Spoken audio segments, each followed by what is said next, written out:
அத்தியாயம் 13. முட்டைகளை என்ன செய்வது? அதிர்ச்சியடைந்தார். தகவலைக் கேட்டவுடன் நிலவனின் தாடை தரையில் மோதியது. இது ஒரு இனத்தின் உயர்ந்த பதிப்பு மட்டுமல்ல, அது ஒரு பண்டைய தெய்வத்தின் வழித்தோன்றல்.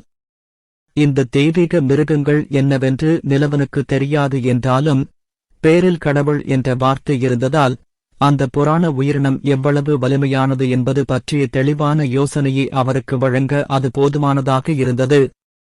ஒரு சந்ததியினருக்குக் கூட அவருக்கு முன்னால் இருந்த இந்த ராட்சச பாம்பு ஏற்கனவே மிகவும் வலிமையான உயிரினமாக இருந்தது. நிலவன் முட்டைகளை பயன்படுத்தி தாயைக் கொல்வது போன்ற இழிவான மற்றும் தந்திரமான முறையை பயன்படுத்தவில்லை என்றால், தரையில் கிடந்தவரின் அதே நிலையை அடைந்தாலொழிய அவனால் அதைக் கொள்ள முடியாது. அப்சர் நிலவன் கூறினார். உறிஞ்சும் தெய்வீக திறன் வேலை செய்யத் தொடங்கியது. ஆனால் முந்தைய காலங்களைப் போலல்லாமல், புதிய திறன்களை இறுதியாக உள்வாங்க சுமார் 4 நிமிடங்கள் ஆனது.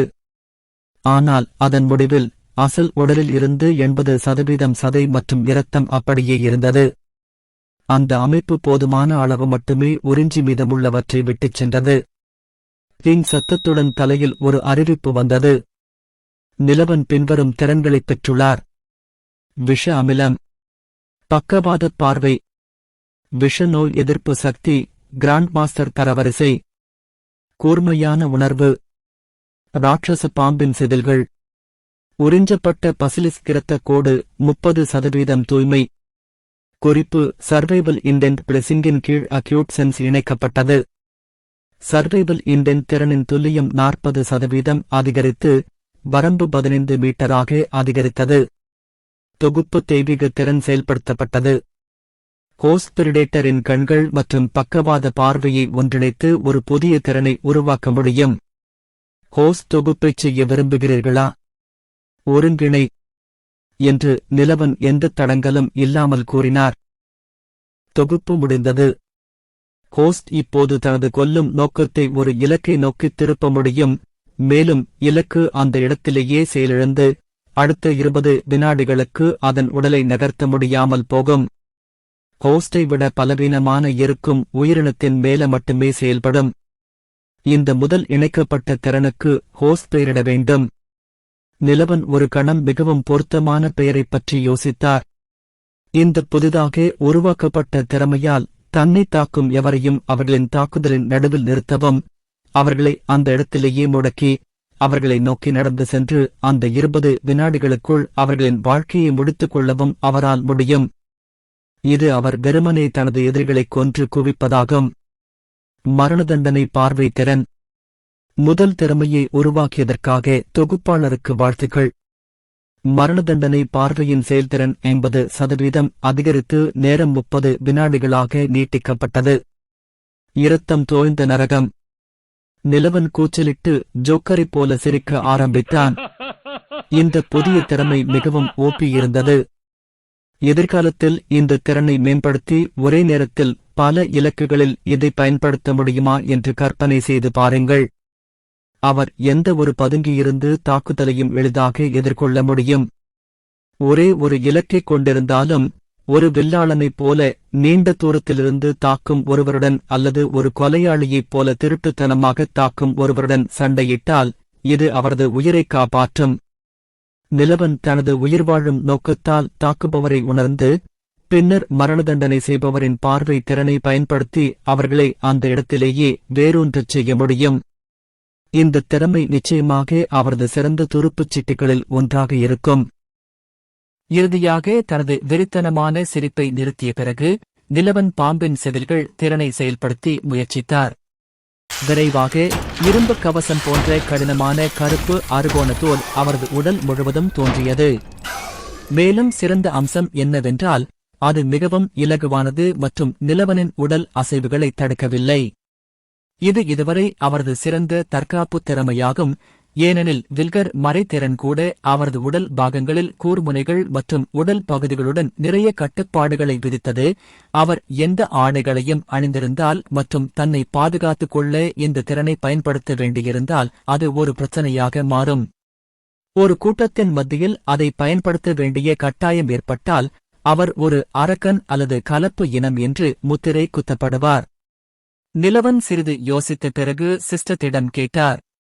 ஹே சிஸ்டம், நீங்க இதை ஸ்கேன் பண்ணப்போ இது சோமர்ஸ் திறன்கள்ல பட்டியலிடப்படவில்லை. அப்புறம் எனக்கு எப்படி இந்த திறன் வந்தது? உறிஞ்சும் திறன், தெய்வீக திறன், அனைத்து வகையான உடல் மற்றும் மாயாஜால திறன்களையும், அரிய உயிரினங்களின் இரத்தக் கோடுகளையும் திறன்களையும் எந்தவொரு இலக்கு உயிரினத்திலிருந்தும் பிரித்தெடுக்க முடியும். பாம்பின் செதில்கள் அதன் தனித்துவமான மற்றும் பிரத்யேகமான உடல் திறன் ஆகும்.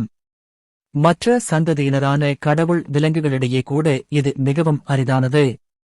ஹோஸ்டிடம் ஏற்கனவே உள்ள ஆல்பா ஓநாயின் நகத்திறனால் கூட செதில்களை உடைக்க முடியாது. இது நிலவனுக்கு இன்னொரு வெளிப்பாட்டை கொடுத்தது.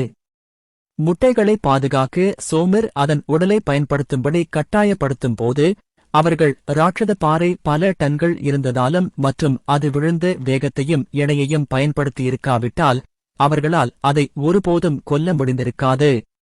அதை கொல்வதை மறந்துவிடு. நிலவன் ஒமேகாவின் மிகவும் தாக்குதல் திறன்கள் மற்றும் திறமைகள் தராசில் ஒரு கீறலை கூட விட்டுச் சென்றிருக்காது. அதிர்ஷ்ட தெய்வம் என்னை காதலிக்கிறதா? நிலவன் தன்னைத்தானே கேட்டுக்கொண்டான். முதலாவதாக, தனது பெர்சர் கடவுள் முறை முடிவடைவதற்கு சற்று முன்பு அதிர்ஷ்டவசமாக அவர் கொல்ல முடிந்த ஓநாய்களின் கூட்டத்தைத்தான் இப்போது இந்த பயங்கரமான உயிரினத்தை தனது தாக்குதல் திறன்கள் அனைத்தையும் கொண்டிருந்தாலும் இரத்தம் வருவதற்கு முன்பு குறைந்தது 100 முறையாவது இறக்காமல் அவரால் கொல்ல முடிந்திருக்காது. ஐயோ கடவுளே! இதுதான் அந்த புகழ்பெற்ற சக்தி வாய்ந்த கவசமா? என்று நிலவன் தன்னைத்தானே கேட்டுக்கொண்டான். பிரமிப்பும் அவநம்பிக்கையும் நிறைந்திருந்தன.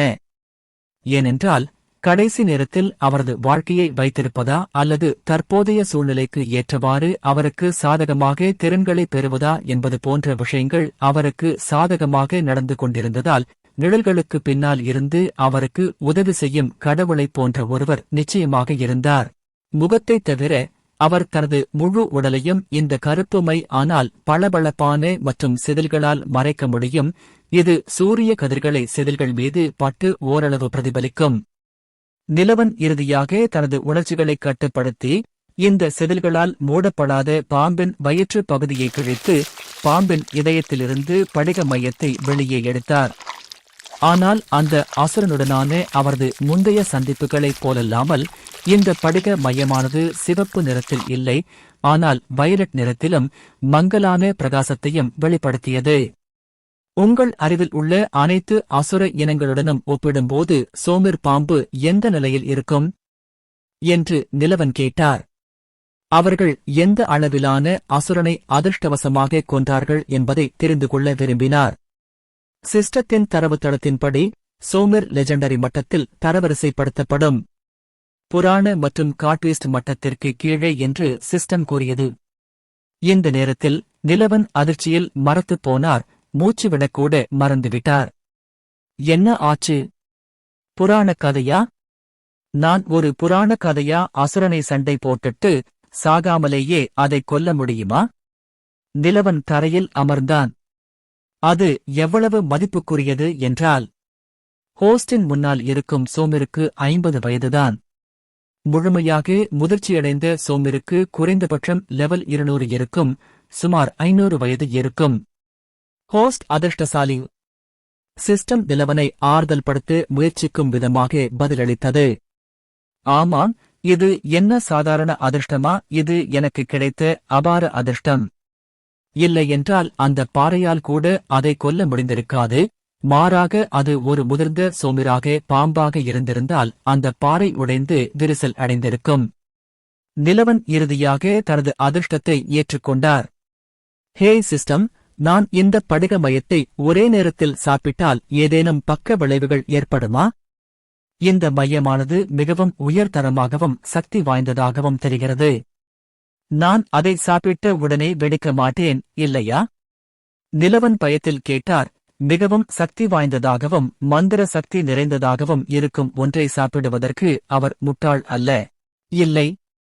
உறிஞ்சுதல் திறன், தெய்வீக திறன் உறிஞ்சப்பட்ட மானாவின் ஓட்டத்தை கட்டுப்படுத்தி ஹோஸ்டின் உடலுக்கு எந்த பக்க விளைவுகளையும் ஏற்படுத்தாமல் ஹோஸ்டுக்குள் விநியோகிக்கும் சிஸ்டம் நிலவனுக்கு தகவல் அளித்தது. உண்மையிலேயே ஒரு ஏமாற்று குறியீடு. நிலவன் பெருமூச்சு விட்டு சோமரின் வயலட் படிக மையத்தை சாப்பிட்டார். நிலவனின் வயிற்றுக்குள் அது அடைந்தவுடன் மையத்திலிருந்து திடீரென ஒரு ஆற்றல் எழுச்சி வெளிப்பட்டது. நிலவன் விரைவாக ஒமேகாவை பாதுகாப்பாக இருக்குமாறு சைகை காட்டி வெறும் தரையில் கால்களை கட்டிக்கொண்டு அமர்ந்தார். அந்த சாகுபடி மன்ஹவாஸ் நாவல்களைப் போலவே புத்த தாமரை நிலையில். இந்த தருணம் எவ்வளவு முக்கியமானது என்பதை அவர் புரிந்து கொண்டார். அவரது முழு உடலும் ஒவ்வொரு நொடியும் அதன் வரம்புகளை மீறுவது போல் உணர்ந்தார். மேலும் நிலவன் ஒரு தியான நிலைக்குச் சென்றார். இந்த உலகில் மானா எவ்வாறு செயல்படுகிறது என்பதை புரிந்து கொள்ள முயன்றபோது அவரது உடலுக்குள் மானா ஓட்டத்தில் கவனம் செலுத்தினார். அப்போது இருளின் கடவுள் நிலவனிடம் கூறியதிலிருந்து வான்ட்ரியாவில் உள்ள மாயாஜால ஆற்றல் மிகவும் அதிகமாக இருந்ததால் இங்குள்ள உயிரினங்கள் அதை தங்கள் ஆன்மாக்களுக்குள் உறிஞ்சின. இது இறுதியில் அவர்களின் உடல்கள் அதற்கு ஏற்ப மாறி காலப்போக்கில் சக்தி வாய்ந்ததாக மாறியது. இங்கு வரவழைக்கப்பட்ட நிலவன் போன்ற பிற உலகவாசிகள் இங்கு வாழும் உயிரினங்களை விட மிகவும் வலிமையான ஆன்மாக்களைக் கொண்டிருந்தனர். எனவே அவர்களின் ஆன்மாக்கள் இந்த உலகில் சக்தி மற்றும் இயற்கை ஆற்றலை பல மடங்கு வேகமாக உறிஞ்சி குறுகிய காலத்தில் அதை செயல்படுத்த முடியும். தியான நிலையில் மையப்பகுதி வேகமாக உறிஞ்சப்படுவதால் தனக்குள் ஏதோ ஒன்று பெரிதாகவும் அடர்த்தியாகவும் மாறுவதை அவர் உணர்ந்தார். டிங் டிங் டிங். அவன் தலையில் அறிவிப்பு சத்தம் 20க்கும் மேற்பட்ட முறை ஒலித்துக் கொண்டே இருந்தது. நிலவன் ஒளி பரவி அடர்த்தியாகிக் கொண்டிருந்தது. அதன் கீழ் இருந்த பகுதி படிப்படியாக விரிவடைந்தது. நிலவன் கற்பனை செய்ய முடியாத விகிதத்தில் சமன் செய்து கொண்டிருந்தான். இந்த நிலையில் 2 மணி நேரம் இருந்த பிறகு நிலவன் இறுதியாக கண்களை திறந்தார். முன்பை விட பல மடங்கு அதிகமான மனத்தெளிவுடன் அவரது பார்வையின் வீச்சு மிகவும் கூர்மையாகி அவரது கையில் உள்ள ஒவ்வொரு முடியையும் கூட பார்க்க முடிந்தது. அவற்றை தடம் புரளாமல் எண்ணவும் முடிந்தது. அவரது முழு சிந்தனை செயல்முறையும் முன்பை விட 3 மடங்கு வேகமாக மாறியது. மேலும் அவரது நடத்தை ஒரு போர்வீரன் போன்ற மனிதரிலிருந்து தன்னைச் சுற்றியுள்ள அனைத்தையும் கட்டுப்படுத்தும் ஒரு போர்வீரனாக மாறியது. இது வெறும் உடல் அல்லது மன மாற்றம் அல்ல, மாறாக நிலவனுக்கு ஒரு முழுமையான மாற்றம். அவர் புதிதாக பிறந்து பல தசாப்தங்களாக போர்களில் போராடி ஒரு ராஜாவாக ஆட்சி செய்தார். நிலவன் இனி ஒரு முட்டாள் மனிதராக இருக்கவில்லை. அவரது உடலும் மனமும் இந்த மிகப்பெரிய மாற்றத்திற்கு ஆளான பிறகு அவர் ஒரு விஷயத்தை புரிந்து கொண்டார்.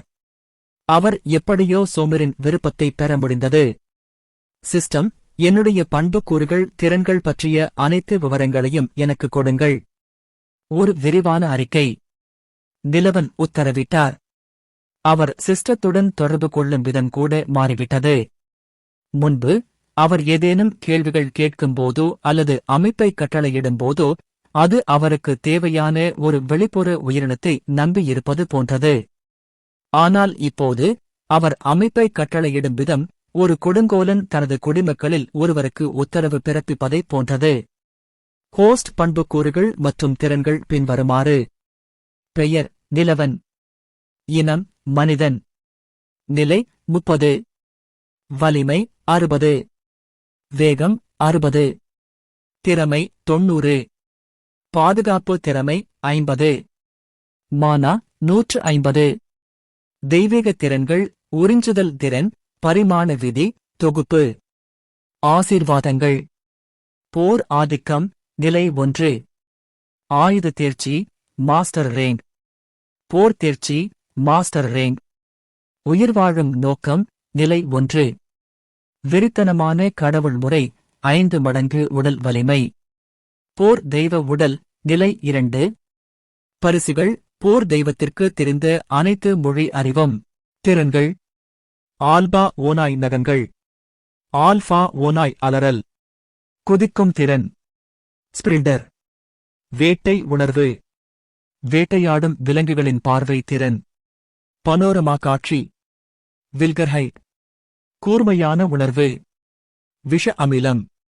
விஷநோய் எதிர்ப்பு சக்தி கிராண்ட் மாஸ்டர் தரவரிசை. சோமிர் பாம்பின் அளவுகோல் உடல். மரணதண்டனை செய்பவரின் பார்வை.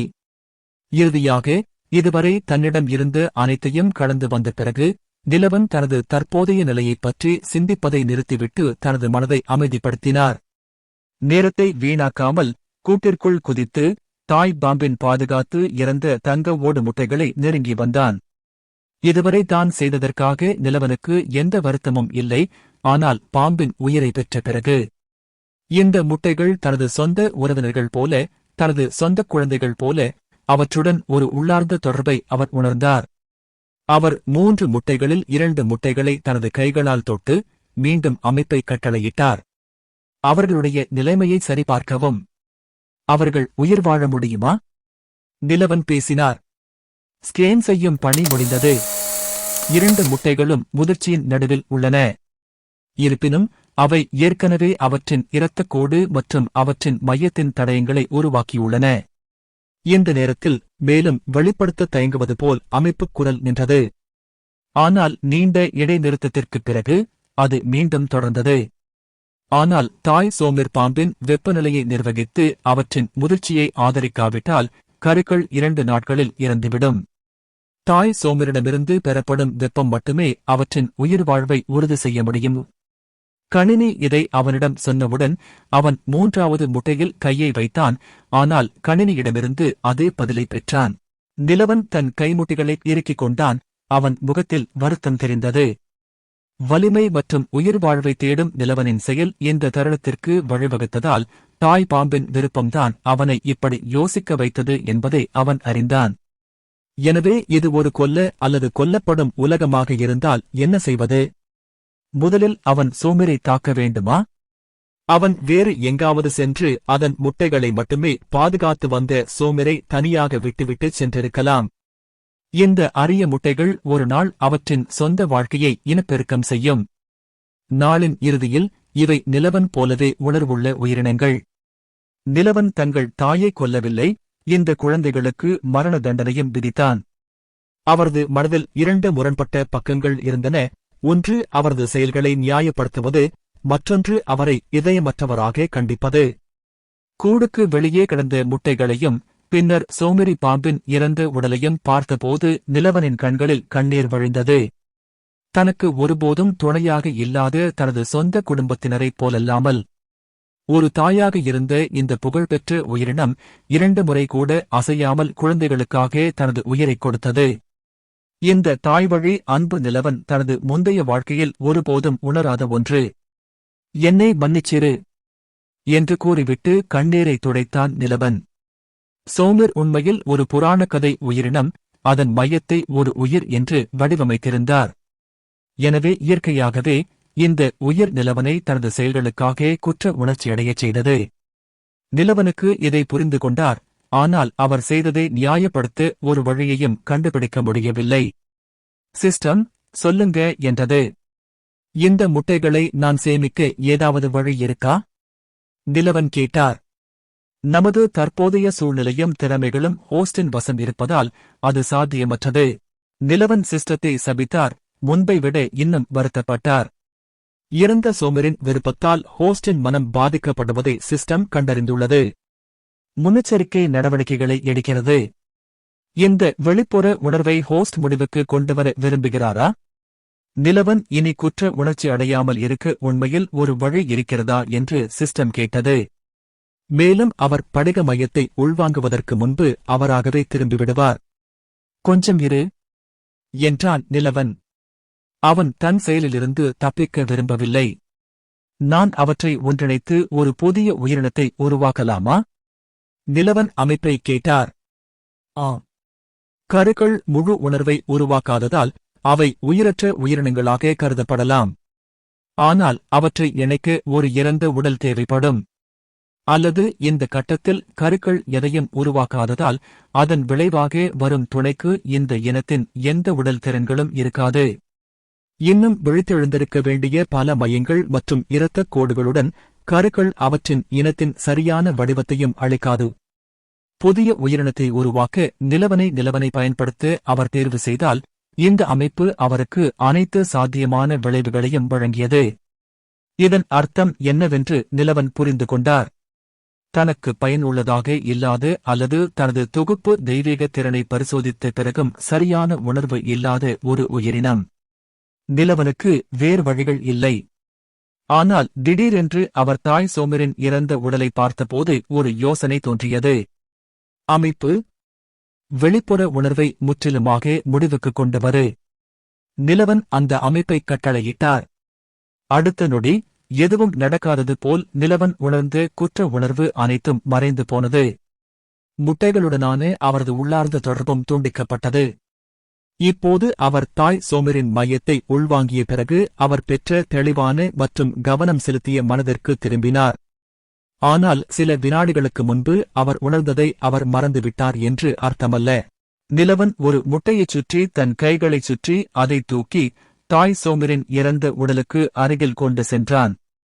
மீதமுள்ள முட்டைகளுக்கும் அதே செயலை மீண்டும் செய்து சோமரின் தலைக்கு அருகில் வந்தான். சோமரின் உயிரற்ற தலையில் மெதுவாக தட்டி அதே நேரத்தில் வருத்தமும் உறுதியும் நிறைந்த கண்களுடன் சொன்னான், மன்னிக்கவும். உங்கள் குழந்தைகள் வீணாக இறக்கவில்லை என்பதை நான் உறுதி செய்யக்கூடிய ஒரே வழி இதுதான். இந்த நடைமுறையிலிருந்து என்ன வந்தாலும் ஒரு நாள் அதை வலிமையாக்குவேன் என்று நான் உங்களுக்கு உறுதியளிக்கிறேன்.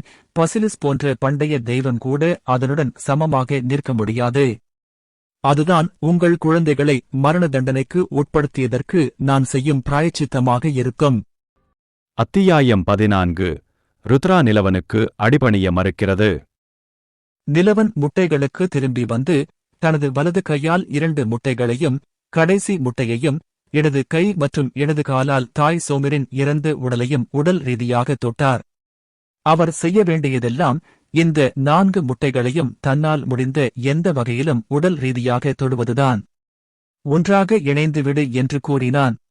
தனது தொகுப்பு தெய்வீக திறனை செயல்படுத்தி முட்டைகளையும் உடலையும் ஒன்றாக இணைக்கும் செயல்முறையை தொடங்கினார். முந்தைய காலங்களைப் போலல்லாமல் இந்த துணை அதிகாரியின் உருவாக்கத்தின் போது வித்தியாசமான ஒன்று நடந்தது. 3 முட்டைகள் மூலம் கூடுதலாக 20% பசிலிஸ் இரத்த வரிசை தூய்மையை ஹோஸ்ட் பெற்றுள்ளது. அனைத்து மையங்களும் உடல்களும் ஒரே இனத்தை சேர்ந்தவை என்பதால் அதன் விளைவாக வரும் துணை உயிரினம் பரிணாம திறன் திறக்கப்பட்ட அனைத்து உடல் பண்புகளையும் பெறுகிறது. பசிலிஸ்கின் 50% தூய இரத்த வரிசையை ஹோஸ்ட் வைத்திருப்பதால் இந்த இரத்த வரிசையை உருவாக்கப்படும் துணை உயிரினத்திற்கு வழங்க ஹோஸ்ட் தேர்வு செய்யலாம். குற்ற உணர்ச்சியிலிருந்து இன்னும் முழுமையாக விடுபடாத நிலவனுக்கு சிஸ்டம் தகவல் அளித்தது. எதிர்காலத்தில் பசிலிஸ்கின் இரத்த கோடு திறன்களை பயன்படுத்தும் வாய்ப்பை நான் இழப்பேனா? நிலவன் கேட்டார். இதை அவர் முதலில் தெரிந்து கொள்ள வேண்டியிருந்தது. இல்லை. இரத்த கோடு ஏற்கனவே ஹோஸ்டின் உடலின் ஒரு பகுதியாகும். எனவே ஹோஸ்ட் அதை இழக்க மாட்டார். இருப்பினும் ஹோஸ்டால் தற்போது இந்த இரத்தக் கோட்டின் விளைவுகளையும் திறன்களையும் இழப்ப முடியவில்லை. துணை அதிகாரி காலப்போக்கில் இந்த பண்புகளையும் திறன்களையும் இழப்ப முடியும். இந்த அல்லது வேறு எந்த காட்பிஸ்டின் வம்சாவளியினரின் கூடுதல் மாதிரிகளை கண்டுபிடித்து அவர்களின் திறன்களை பெறவும் எதிர்காலத்தில் தன்னை இந்த காட்பிஸ்ட்களாக மாற்றிக்கொள்ளவும் ஹோஸ்டுக்கு அறிவுறுத்தப்படுகிறது. குறிப்பு: இந்த செயல்முறைக்கு உதவ ஹோஸ்ட் ஒரு புராண தரவரிசை உருமாற்ற இரத்த வரிசையை உறிஞ்ச வேண்டும். சிஸ்டம் சாத்தியமான விளைவுகளை கொடுத்து முடித்தவுடன் நிலவன் கூறினார். அவர் ஒமேகாவை உருவாக்கிய நேரத்தைப் போலன்றி இந்த தொகுப்பு செயல்முறை 1 மணி நேரம் முழுவதும் நீடித்தது. இது அவரது முந்தைய முயற்சியுடன் ஒப்பிடும்போது இந்த முழு செயல்முறையும் எவ்வளவு சிக்கலானது மற்றும் முக்கியமானது என்பதைக் காட்டுகிறது. நிலவனின் முகத்தில் வியர்வை துளிகள் வழிந்து கொண்டிருந்தன. தன்னிடம் இருந்த 150 மானா புள்ளிகளில் 5 புள்ளிகள் மட்டுமே எஞ்சியிருப்பதை அவன் கவனித்தான். இந்த செயல்முறைக்கு உண்மையில் நிறைய மானாவையும் தேவைப்பட்டது. ஆனாலும் அவன் அதற்காக வருத்தப்படவில்லை அல்லது சிறிதும் அசையவில்லை. இறுதியாக 3 முட்டைகளை மூடியிருந்த 3 நிழல்களும் தாய் சோமரின் பாம்பின் முழு உடலையும் மூடியிருந்த மிகப்பெரிய நிழல்களும் ஒன்றிணைந்தன. ஆனால் இந்த முறை மற்றொரு ஆச்சரியமான நிகழ்வு நிகழ்ந்தது. நிலவன் தொகுப்பை மேற்கொண்ட இடத்திலிருந்து 1 கிலோமீட்டர் சுற்றளவில் இடங்களில் மூடுபனி பரவியது. கற்பனை செய்ய முடியாத ஒரு குளிர்ச்சியான ஒளி பள்ளத்தாக்கின் சுற்றுப்புறம் முழுவதையும் அழுத்தியது. காற்றில் பறக்கும் பூச்சிகள் கூட விழுந்தன. இது பயம், கோபம் மற்றும் மேலாதிக்கத்தின் ஒளி. பேரரசுகளின் மன்னர்கள் அல்லது உணவுச் சங்கிலியில் உச்சியில் நிற்கும் உயர்ந்த வடிவங்களைக் கொண்ட உயிரினங்களால் மட்டுமே வெளிப்பட்டது. இது ஒரு முழுமையான சக்தி வாய்ந்தவரின் ஒளிவட்டம். இருண்ட மூடுபனி ஒன்றாக இணையத் தொடங்கியது. சோமரின் உடலை மூடியிருந்த மாபெரும் நிழல் தாய் சோமரை விட உயரமாகவும் பெரியதாகவும் அகலமாகவும் இருந்த ஒரு பாம்பு போன்ற உயிரினத்தின் வடிவத்தை உருவாக்கியது. நிலவன் தொகுப்பு செயல்முறையை மேற்கொண்டபோது தொலைவில் நின்று காவல் பணியில் இருந்த ஒமேகா இந்த கடுமையான சக்தியின் அழுத்தத்தில் தரையில் சரிந்து விழுந்தது. ஒமேகா எந்த வகையிலும் பலவீனமானது அல்ல. ஆனால் இப்போ உருவாக்கப்படும் உயிரினம் ஏற்கனவே நிலவன் மற்றும் ஒமேகா இருவரும் ஒப்பிட முடியாத அளவிலான அதிபயங்கர சக்தியில் இருந்தது. இறுதியாக அதன் இறுதி வடிவத்தை சரிசெய்த 10 நிமிடங்களுக்குப் பிறகு அந்த உயிரினம் உருவானது. மண்டை ஓட்டின் பின்புறத்திலிருந்து 2 கொம்புகள் கொண்ட ஒரு பெரிய கருப்பு பாம்பு போன்ற உயிரினம் தோன்றியது. அதன் வாயைத் திறந்தபோது அதன் பிரகாசமான மஞ்சள் கண்கள், கருப்பு கண்மணிகள், 2 பெரிய கோரைப்பற்கள் மற்றும் கூர்மையான பற்கள் வெளிப்பட்டன. வயிற்றுப் பகுதியைத் தவிர அதன் முழு உடலும் இருண்ட மற்றும் உறுதியான செதில்களால் மூடப்பட்டிருந்தது. இது சோமரின் செதில்களின் மேம்படுத்தப்பட்ட பதிப்பைப் போல இருந்தது. இன்னும் உறுதியானது. மேலும் அதன் நிறம் அடர் கருப்பு நிறத்தில் இருந்தது மற்றும் சிறிய கூர்முனைகளுடன் விளிம்புகளைக் கொண்டது. இந்த உயிரினம் அதன் முழு உடலுடன் நின்றபோது அது ஏற்கனவே 25 மீட்டர் உயரமாக இருந்தது. மேலும் அதன் மொத்த நீளம் எவ்வளவு என்பதை நிலவனால் கூட பார்க்க முடியவில்லை. அந்த உயிரினம் நிலவனின் கட்டுப்பாட்டை மீற முயற்சிப்பது போல் பயங்கரமான கண்களுடன் நிலவனை விரித்து பார்த்தது. அடுத்த நொடியே நிலவன் தனது போர் ஆதிக்க ஒளியை செயல்படுத்தி தனது அதிகாரத்தைக் காட்ட முயன்றார். அதற்கு அந்த பிரம்மாண்டமான பாம்பு நிலவனுக்கு எதிராக தனது பெரிய கோரைப்பற்களை நீட்டி அவரை நோக்கி சத்தமாக கத்தியது. இது தங்கள் அதிகாரத்தை நிலைநாட்ட முயற்சிப்பவர்களிடையே ஆதிக்கத்திற்கான போராக இருந்தது. அவரது மனதில் அமைப்புக் குரல் ஒலித்தது. உயிரினம் பற்றிய தகவல்கள் தோன்றின. தொகுப்பு வெற்றியடைந்தது. புதிய துணைப்பணியாளர் உருவாக்கப்பட்டது. பரிணாமத்திறன் திறக்கப்பட்டது. இனம் போரோனிர் வேரியன்ட் பசிலிஸ்கு. தரவரிசை புராணம். தாய் சோமரை விட 2 மடங்கு வலிமையான அழுத்தத்தை நிலவன் உணர முடிந்தது. இந்த புதிய உயிரினத்தின் கண்களிலிருந்து கொலை நோக்கத்தை அவன் உணர்ந்தான். கோபத்தால் நிறைந்த கண்கள் உன்னை எதிர்த்து நிற்பவர்களை எதிர்க்க முயற்சிக்கின்றன.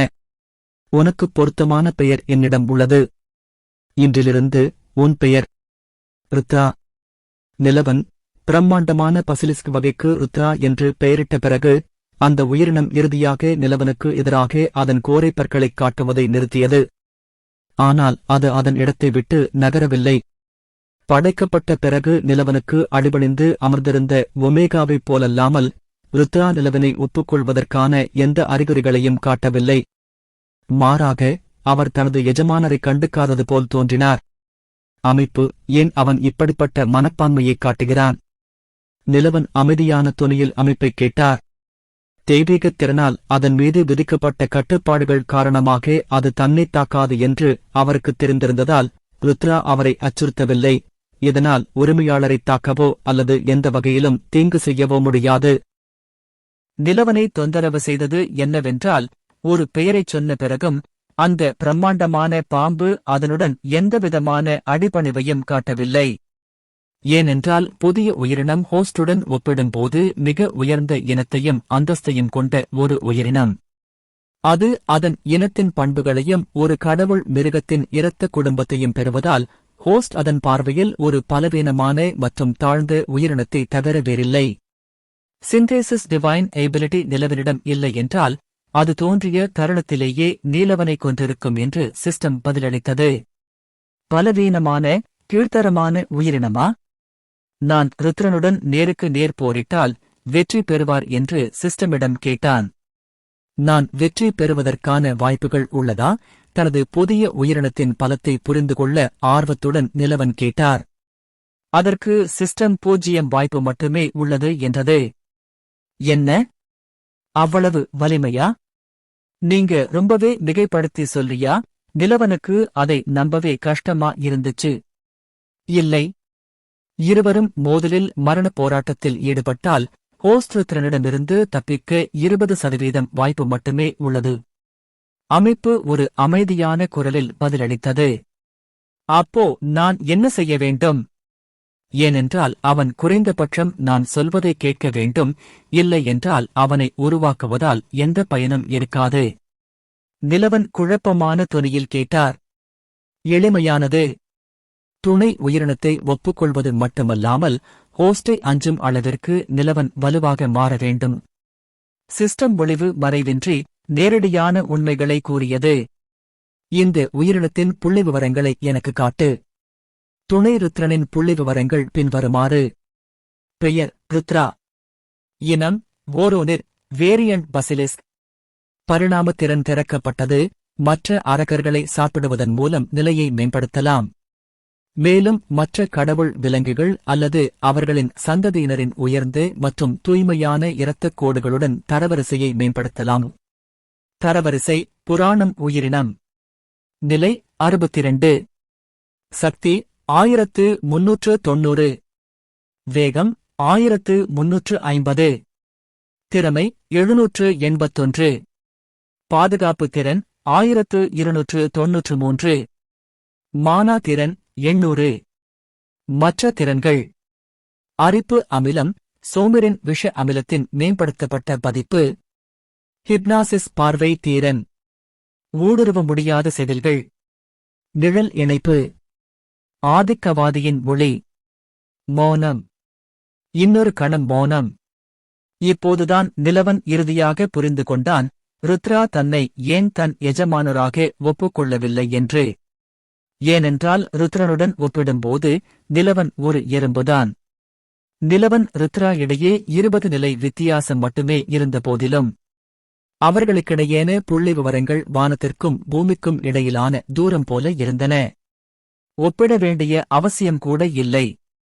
ருத்ரனின் ஒவ்வொரு அம்சமும் நிலவனை விட குறைந்தது 30 முதல் 40 மடங்கு உயர்ந்தது.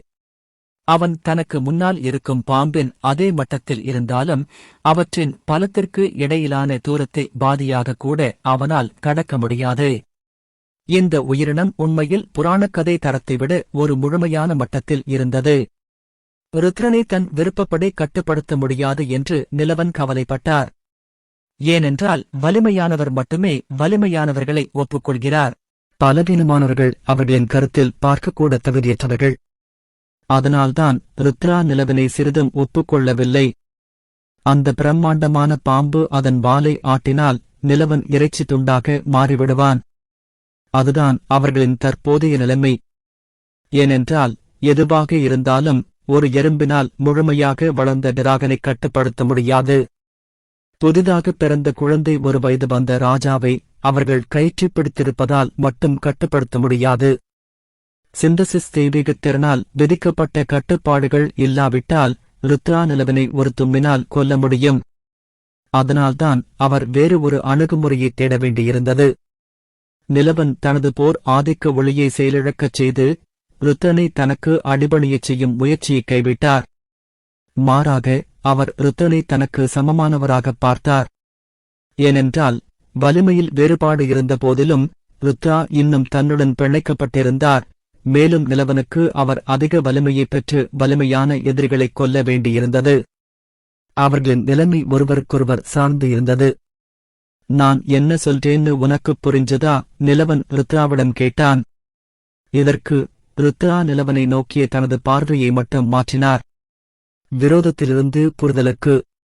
கேளுங்கள், நான் உன்னை விட பலவீனமானவன் என்பது எனக்குத் தெரியும். ஒருவேளை விரைவில் உன்னைப் போன்ற பலத்தைப் பெற முடியாது. இருப்பினும் உனக்கு பிடிக்காவிட்டாலும் நீ என்னுடன் கட்டுப்பட்டிருக்கிறாய். நான் எங்கு சென்றாலும் நீ என்னை பின்தொடர வேண்டும். என்னை விட வலிமையானவர்களைக் கொல்ல எனக்கு உன் உதவி தேவைப்படும். எனவே நம் இருவருக்கும் ஒரு யோசனை என்னிடம் உள்ளது. கிழவன் பயத்தின் எந்த அறிகுறியும் இல்லாமல் புராண பசிலிஸ் மாறுபாட்டின் கண்களை நேராகப் பார்த்தபடி கூறினார். இன்னும் சொல்லு என்பது போல ருத்ரா தலையை லேசாக சாய்த்தான். பாருங்க, நான் மற்றவர்களின் திறன்களை உள்வாங்கிக் கொண்டு அவர்களின் மையக்கருவை உண்பதன் மூலம் வலிமை பெற முடியும். உங்கள் விஷயத்தில் உங்கள் வலிமையை அதிகரிக்க அவர்களின் உடல்களையும் மையக்கருவையும் நீங்கள் சாப்பிட வேண்டும். எனவே எஜமானர் மற்றும் வேலைக்காரன் உறவை விட சமமான நிலையில் கூட்டாளிகளாக நாம் எப்படி வேலை செய்வது? நிலவன் தனது யோசனையை முன்மொழிந்தார். இதுதான் கிடைக்கக்கூடிய ஒரே வழி. ருத்ரா மீண்டும் நிலவனை நோக்கி மறுப்பு தெரிவிக்கும் கண்களுடன் கத்தியது. அவன் தன் முன் நின்ற மனிதனைக் கொல்ல விரும்பியது. ஆனால் அவன் விருப்பப்படி செயல்படுவதை ஏதோ ஒன்று அதை தடுத்தது. அவர் மிகவும் புத்திசாலி, அதனால் வேறு வழியில்லை என்பதை உயிரினம் புரிந்து கொண்டார். அவர் மனிதனுடன் இணைந்து பணியாற்ற வேண்டியிருந்தது. நல்லது.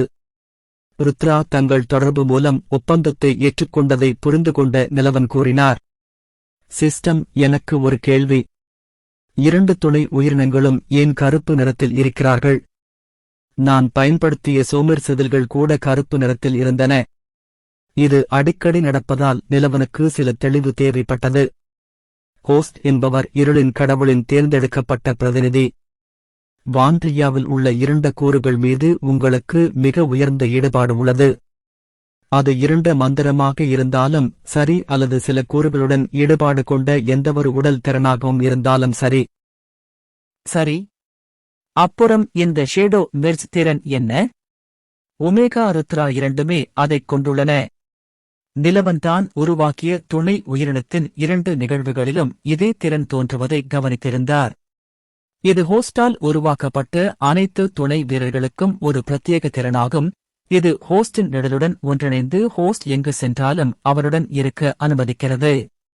உயிரினத்தை எந்த இடத்திற்கும் அழைத்துச் செல்ல உரிமையாளரை இதை பயன்படுத்தலாம்.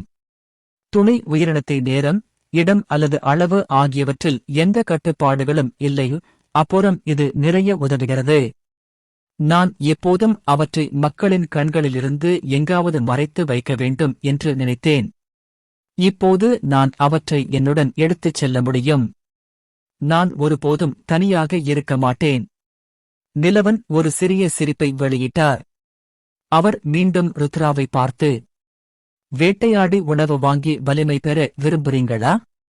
இந்த கேள்விக்கு ருத்ரா ஒதுங்கியே இருந்தார். நான் ஒரு பொன்னிடம் நீ எங்கே சாப்பிட விரும்புகிறாய் என்று கேட்பது போல் இருக்கிறது. எனக்கு ஒரு கூட்டாளி வேண்டும், கோபப்படும் டீனேஜரை அல்ல. நிலவன் உதவியற்ற முறையில் தலையை ஆட்டினான்.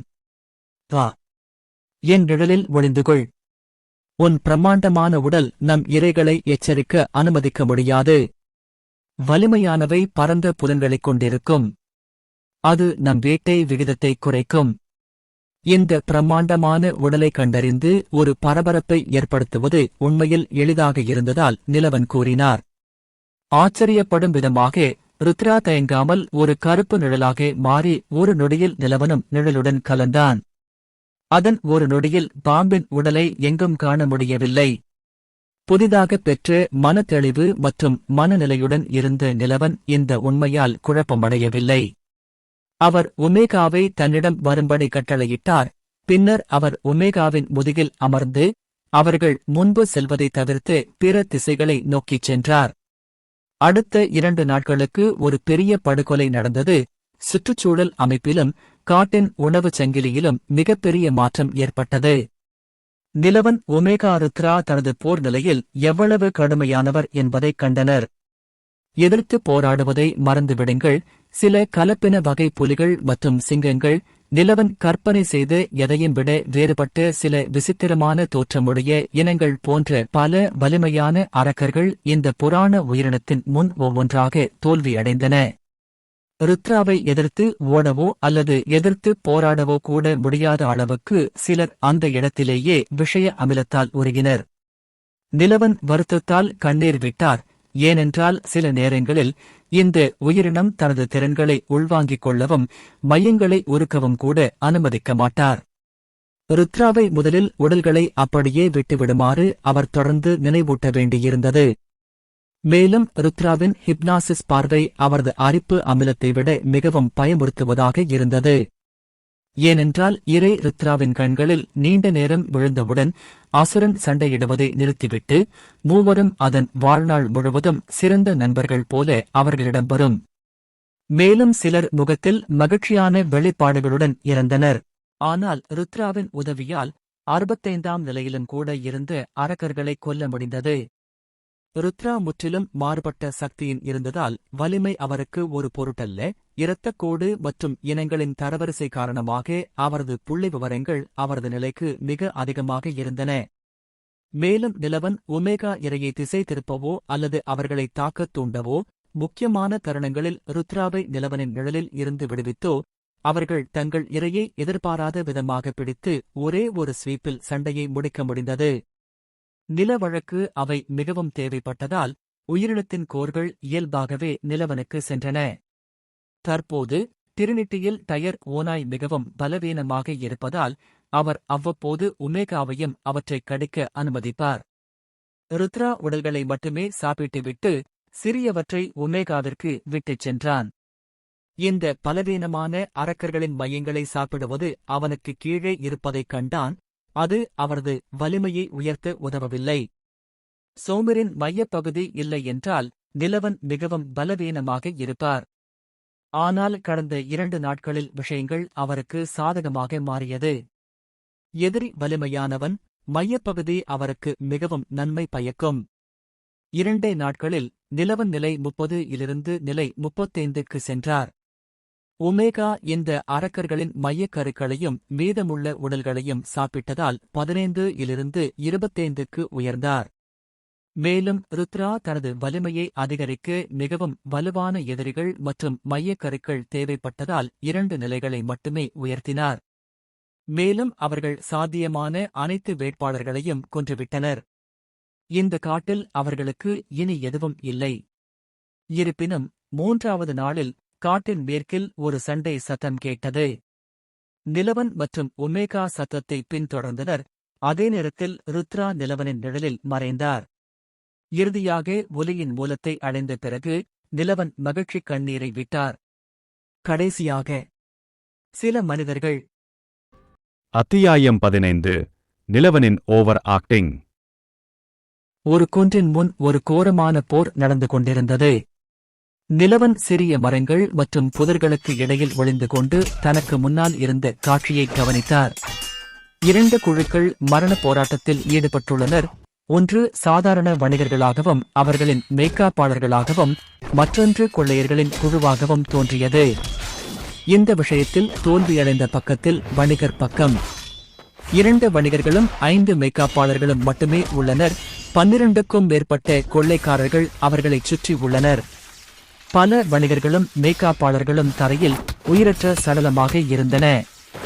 செடிகள் மற்றும் புதர்களுக்குள் இருந்து 30 மீட்டர் தூரத்தில் இருந்து பார்த்து கொண்டிருந்த நிலவன் என்ன நடக்கிறது என்பதை தெளிவாக காண முடிந்தது.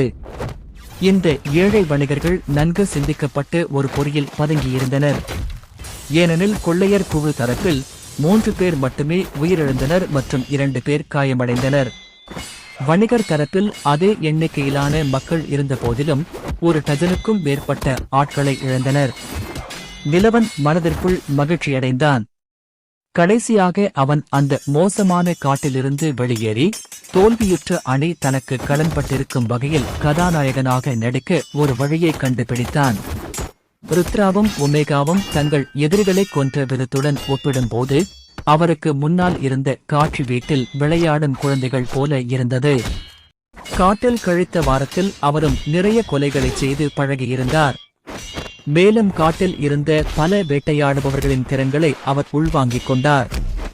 மேலும் அவர்களின் பல திறன்களை பெற்று ஒன்றிணைத்தார். ஒன்று பருந்து போன்ற பறவையின் திறன்களையும் சிதில் சிங்கம் போன்ற அசுரனின் திறன்களையும் உள்வாங்கிக் கொண்ட பிறகு அவர் உருவாக்கிய வேட்டைக்காரனின் நோக்கம்.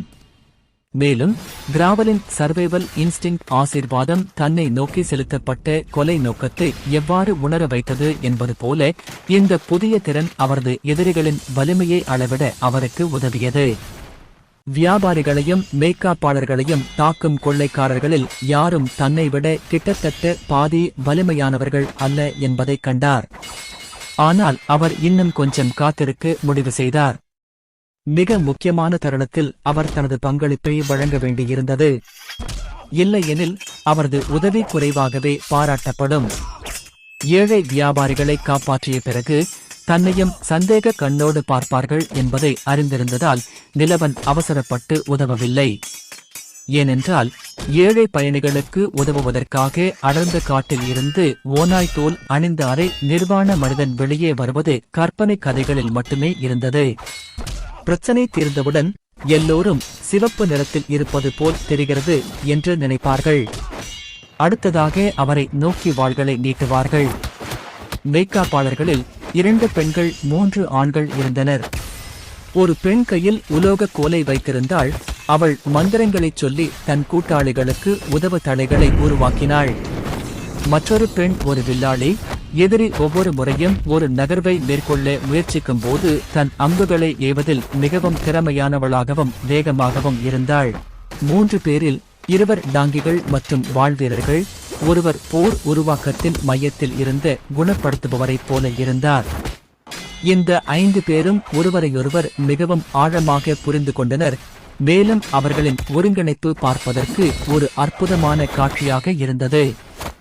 இது பல ஆண்டுகளாக ஒருவருக்கொருவர் இணைந்து பணியாற்றிய ஒரு குழு.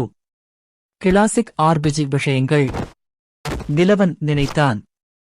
ஆனால் எதுவாக இருந்தாலும் ஒரு வலுவான படையணி கூட மிகப்பெரிய எண்ணிக்கையில் விழுந்துவிடும். இந்த விஷயத்தில் வணிகர்களால் எந்த உதவியும் செய்ய முடியவில்லை. மேலும் மேய்க்காப்பாளர்கள் நேரம் செல்லச் செல்ல போராட மிகவும் சோர்வடைந்து கொண்டிருந்தனர். இறுதியாக கொள்ளையர்கள் தங்கள் அமைப்பை உடைத்து குழுவின் மந்திரவாதி மற்றும் குணப்படுத்துபவரை தாக்கினர். இந்த இருவருக்கும் குறுகிய தூரத்தில் சண்டையிடும் திறன் இல்லை. தூரத்தின் நன்மையை இழந்ததால் வில்லாளி கூட தனது கத்திகளை பயன்படுத்த வேண்டிய கட்டாயம் ஏற்பட்டது. டாங்கியாகவும் இளம் வாழ்வீரனாகவும் இருந்த நடுத்தர வயது மனிதர் 2 அல்லது 3 எதிரிகளை தனியாக பிடித்துக் கொள்ள முடியவில்லை. இந்த விகிதத்தில் அவர்கள் அனைவரும் இறந்து விடுவார்கள். கொள்ளைக்காரர்களில் ஒருவர், பெண்களை காயப்படுத்தாதீர்கள், இருவரும் மிகவும் நேர்த்தியானவர்கள். நாம் அவர்களின் உடல்களை நீண்ட நேரம் அனுபவிக்க முடியும் என்று கத்தினார். அந்தக் குரல் ஒரு பெரிய கத்தியை பிடித்திருந்த ஒரு பருமனான உயரமான மனிதரிடமிருந்து வந்தது. அவரது அகன்ற மற்றும் வலிமையான கைகள் எடையை தாங்கி எந்த பிரச்சனையும் இல்லாமல் அதை எளிதாக கையாண்டன. 3 கொள்ளையர்களின் தாக்குதலுக்கு ஏற்கனவே ஆளாகியிருந்த அந்த டாங்கி இந்த புதியவர் தனது கத்தியை செங்குத்தாக தாக்கிய பிறகு பின்வாங்கி விழுந்தது. முதலாளியின் கட்டளைகளை பின்பற்றுங்கள். அவர்களை தற்கொலை செய்து கொள்ள விடாதீர்கள். பின்னர் அவற்றை அடிமைச் சந்தையிலும் அதிக விலைக்கு விற்கலாம். அவை தரமான பொருட்கள் என்று தங்கள் குழுவின் நடுவில் நின்று கொண்டிருந்த கொள்ளையர்களில் ஒருவர் குழுவின் குணப்படுத்துபவரை நோக்கி அம்புக்குறியை எய்தார். குழுக்களில் இருந்த 2 பெண்களின் மீதும் காமவெறி பார்வைகள் குவிந்திருந்தன. அதே நேரத்தில் ஆண்கள் ஏற்கனவே அவர்களின் கண்களுக்கு முன்பாகவே இறந்துவிட்டனர். சாலையின் குறுக்கே இருந்த புதர்களிலிருந்து ஒரு உருவம் எந்த சத்தமும் எழுப்பாமல் இந்த கொள்ளையர்களின் பின்னால் அமைதியாக நடந்து வந்தது. அந்த உருவம் போரில் இருந்து வெகு தொலைவில் இருந்த குழுவில் இருந்த வில்லாளிகளில் ஒருவருக்கு பின்னால் நின்றது. அவன் எதையும் கவனிக்கும் முன்பே ஒரு வலிமையான கை அவன் வாயை மூடியது, மற்றொன்று அவன் கழுத்தை பின்னால் இருந்து பிடித்தது. வில்லாளி சத்தம் போடுவதற்கு முன்பே அந்த கையில் இருந்து தாங்க முடியாத அளவு சக்தி செலுத்தப்பட்டு அந்த நொடியே அவன் கழுத்து அறுந்து போனது. அந்த உருவம் மெதுவாக இறந்த வில்லாளனை தரையில் போட்டுவிட்டு 3 மீட்டர் முன்னால் இருந்த மற்றொரு வில்லாளனை நோக்கி பார்த்தது. அந்த உருவம் இந்த 2வது வில்லாளனின் பின்னால் நடந்து சென்று முந்தையதைப் போலவே அவரது கழுத்தையும் அறுத்தது. 2 குறைஞ்சுடுச்சு. இன்னும் 10 இருக்கு. அந்த உருவம் மெதுவாக பேசியது. அது வேறு யாருமல்ல, நிலவன்தான். வாழ்க்கையின் நுழைவாயிலை கடக்கவிருந்த வணிகர்களையும் அவர்களின் மெய்க்காப்பாளர்களையும் காப்பாற்ற வேண்டிய நேரம் இது என்று அவர் முடிவு செய்தார். ஆனால் கொள்ளையர்கள் எச்சரிக்கப்பட்டு தங்கள் தாக்குதல்களில் முழுமையாக ஈடுபட்டால் உள்ளே நுழைவது இந்த மக்களின் உயிருக்கு ஆபத்தை விளைவிக்கும் என்பதால் அவர் அதை அமைதியாகச் செய்ய தேர்ந்தெடுத்தார். இப்போது அவர்கள் தங்களை பாதுகாத்துக் கொள்ளும் தரப்பை பார்த்து சிரித்துக் கொண்டிருந்தார்கள். பெண்கள் தங்கள் நிர்வாண உடல்களுடன் எப்படி விளையாடுவார்கள் என்று அவதூறுகளை பேசிக் கொண்டிருந்தார்கள். இந்த கருத்துக்கள் நிலவனை வெறுப்படையச் செய்தன. ஆனாலும் அவர்களின் திசை திருப்பப்பட்ட கவனத்தை தனக்கு சாதகமாக பயன்படுத்த அவர் தேர்வு செய்தார். நிலவன் விரைவாக அந்த இடத்தை விட்டு வெளியேறி அடுத்த இலக்குகளான கொள்ளையர் குழுவில் உள்ள குணப்படுத்துபவர்கள் மீது கவனம் செலுத்தினார். நிலவன் புதர்களுக்குள் குனிந்து இந்த 3 குணப்படுத்துபவர்களையும் அமைதியாக காட்டினார். இதற்குப் பிறகு கொள்ளையர்கள் எச்சரிக்கப்படுவார்கள் என்பதால் அவர் தீர்க்கமாக இருக்க வேண்டியிருந்தது. அவர் ஒரு குணப்படுத்துபவரின் கழுத்தை பிடித்து அடுத்த நொடியே அதை உடைத்தார்.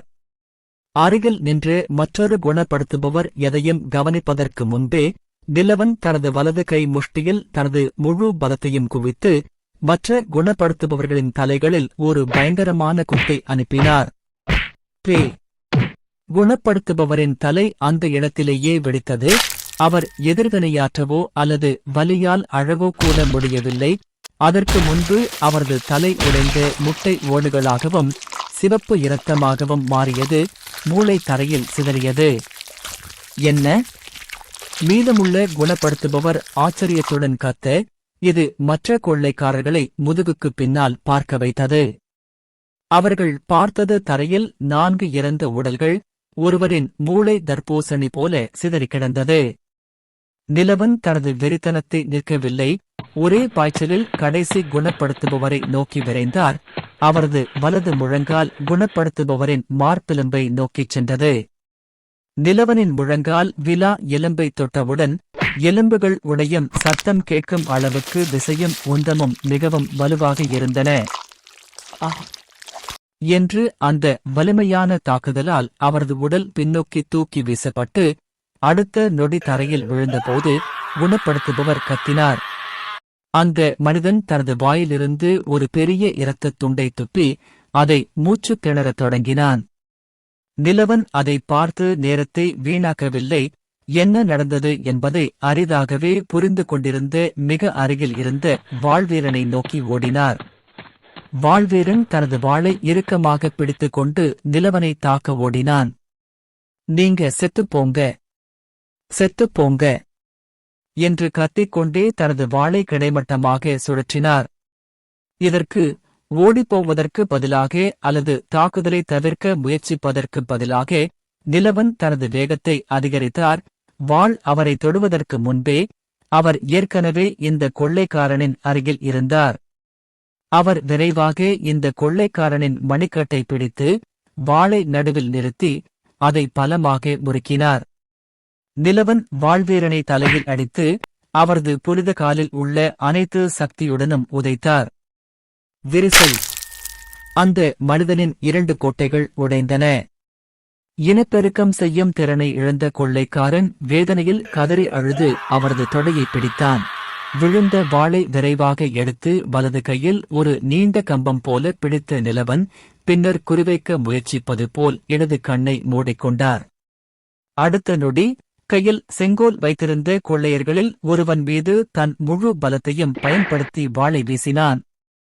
மந்திரவாதி எதிர்வினையாற்றுவதற்கு முன்பே வாள் அவரது கழுத்தை துளைத்து எலும்புகளை உடைத்து மறுபக்கத்திலிருந்து வெளியேறியது.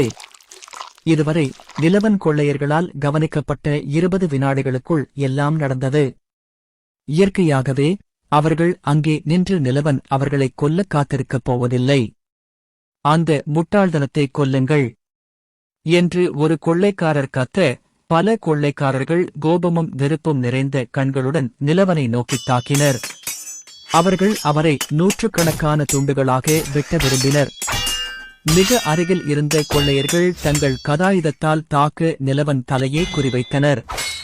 இந்த போராட்டத்தில் நுழைந்தவுடனேயே தனது வேட்டைக்காரனின் நோக்கம் உயிர் வாழும் உள்ளுணர்வு ஆசீர்வாதத்தை ஏற்கனவே செயல்படுத்திக் கொண்டிருந்த நிலவன் ஒரு நொடியில் ஜாகுவார் போல நகர்ந்து கொண்டிருந்தார். மிகவும் சுறுசுறுப்பாகவும் விரைவாகவும் ஒரு நொடியில் எதிர்வினையாற்றினார். நிலவனை நோக்கிய வீசி ஆயுதம் அவனை தொடுவதற்கு முன்பே அவன் ஓரமாகி கொள்ளைக்காரனை அவன் விலா எலும்பு கொண்டில் மண்டியிட்டான். எலும்புகள் விரிசல் அடைந்தன. கொள்ளைக்காரன் உள்ளே நுழைந்தான். உடைந்த எலும்புகள் அவன் இதயத்தை துளைத்தன. நீ யார்தான் நீ என்று கொள்ளைக்காரர்களின் தலைவன் இறுதியாக கத்தினான். அவன் கண்கள் ஆத்திரத்தாலும் கொலை செய்யும் நோக்கத்தாலும் நிறைந்திருந்தன. உன் மரணம் என்று நிலவன் கடுமையான தொனியில் பதில் அளித்தான். கதாயுதத்தை எடுத்தார். அந்த திடீர் தாக்குதலுக்குப் பிறகு கைகள் தன் தொடையை பிடித்துக் கொண்டு தரையில் படுத்திருந்த வாழ்வீரனை நோக்கி நடந்தார். வேண்டாம், என் அருகில் வராதே என்று கொள்ளைக்காரன் கத்தினான். அவன் முன்னால் இருந்த அரை நிர்வாண மனிதனின் கொலைகார கண்களை பார்த்ததும் அவன் முகத்தில் இருந்து நிறம் மறைந்தது. ஒரே அடி கச்சா ஏதோ ஒன்று உடைந்து விழும் சத்தம் அந்த பகுதியில் கேட்டது. அதேபோல் இன்னொரு கொள்ளைக்காரன் விழுந்தான். உடைந்த தர்பூசணி போல தரையில் கிடந்த நசுக்கப்பட்ட தலையிலிருந்து நிலவன் கதாயுதத்தை எடுத்தான். அடுத்து யார்? மீதமுள்ள கொள்ளையர்களை பார்த்து நிலவன் கேட்டார். 12 கொள்ளையர்களில் 5 பேர் மட்டுமே எஞ்சியிருந்தனர். நிலவன் சில நொடிகளில் 7 கொள்ளையர்களை முறையாக கொன்று நரகத்திற்கு அனுப்பி வைத்தான். இது இதுவரை அடக்கி வைக்கப்பட்டிருந்த மெய்க்காப்பாளர்களின் பதற்றத்தை தணித்தது. இறுதியாக கொள்ளையர்களுடன் சமமாக போராட முடிந்தது. வில்வீரர்கள் முன்னால் சண்டையிட்டுக் கொண்டிருந்த போது நிலவன் அவர்களை வீழ்த்திய போது அவர்களது குழுவின் டாங்கியும் வாழ்வீரனும் ஏற்கனவே அவரை கவனித்தனர். ஆனால் அவர்கள் தாங்கள் கையாளும் கொள்ளையர்களை தடுப்பதில் அதிக கவனம் செலுத்தியதால் அவர்கள் அமைதியாக இருந்தனர். இதற்கு நீ பணம் கொடுக்கப் போகிறாய். நான் உன்னை சித்திரவதை செய்து கொல்லப் போகிறேன் என்று பெரிய சண்டையிடும் கொள்ளைக்கார முதலாளி கத்தினார். முதலாளி ஒரு பெரிய கரடியைப் போல தோற்றமளித்தார். நீண்ட பழுப்பு நிற தாடியுடன் இருந்தார். அவரது முழு உடலும் ஒரு அனுபவமிக்க போர்வீரனின் உடலமைப்பைப் போல இருந்தது. உனக்கு புரியல போல. நான் பணம் கொடுக்கப் போறது இல்ல, நீதான் உன் பாவங்களுக்கு பணம் கொடுக்கப் போற. ஒரு கொடூரமான மோதலுக்கு தயாராகும் போது நிலவன் சொன்னான். நீ என்னிடமிருந்து எல்லாவற்றையும் எடுத்துக்கொண்டாய் என்று நிலவன் சத்தமாக கூறினார். மீதமுள்ள கொள்ளையர்களுக்கு எதிராக போராடிக் கொண்டிருந்த மெய்க்காப்பாளர்களையும் அவர்களையுமே அடைய போதுமானது. நீங்க யாருன்னு கூட எனக்கு தெரியாது என்று நிலவனை நோக்கி தாக்கியபடி கொள்ளைக்கார முதலாளி பதிலளித்தார். அந்த ராட்சத வெட்டும் கருவி 2 முறை சுற்றி வளைத்தது. நிலவன் அவற்றை சறுக்கியும் பக்கவாட்டில் நடந்தும் தப்பித்தார். 2 முறையும் அவர் தாக்குதலை தவறவிட்டது போலவும் முடியின் அகலத்தில் உயிர் பிழைத்தது போலவும் தோன்றியது. பதிலுக்கு நிலவன் தனது கதாயுதத்தை சுழற்றினார். ஆனால் அவர் எதிர்க்கப்பட்டு தற்காத்துக் கொள்ளப்பட்டார். கொள்ளைக்கார தலைவன் ஒரு திறமையான போராளி மற்றும் ஏராளமான அனுபவங்களைக் கொண்டிருந்தான். இதுவரை நிலவன் வெறும் கைகளால் மட்டுமே சண்டையிட்டார். அசுரர்களை உள்வாங்கிக் கொள்வதன் மூலம் அவர் பெற்ற திறன்கள் மற்றும் திறன்களில் ஒன்றை கூட பயன்படுத்தவில்லை. இது சந்தேகத்தை எழுப்பும். மேலும் அவர் காட்டில் இருந்து வந்த ஒரு அசுரனைப் போல தோன்றுவார். மற்ற கொள்ளைக்காரர்களைப் போலல்லாமல் தலைவர் நன்கு தயாராக இருந்தார். மேலும் அவரது முக்கிய உடல் பாகங்கள் இரும்பு அல்லது ஒரு தலைவர் கவசத்தால் மூடப்பட்டிருந்தன. நிலவன் தனது ஆல்பா ஓநாய் நகங்களால் அதை எளிதாக கிழிக்க முடியும்.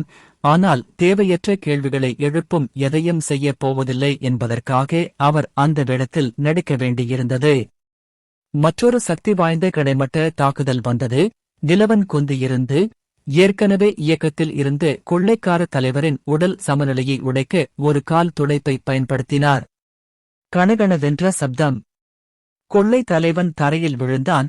அவரது முழு உடலும் முழு வேகத்தில் இருந்தது.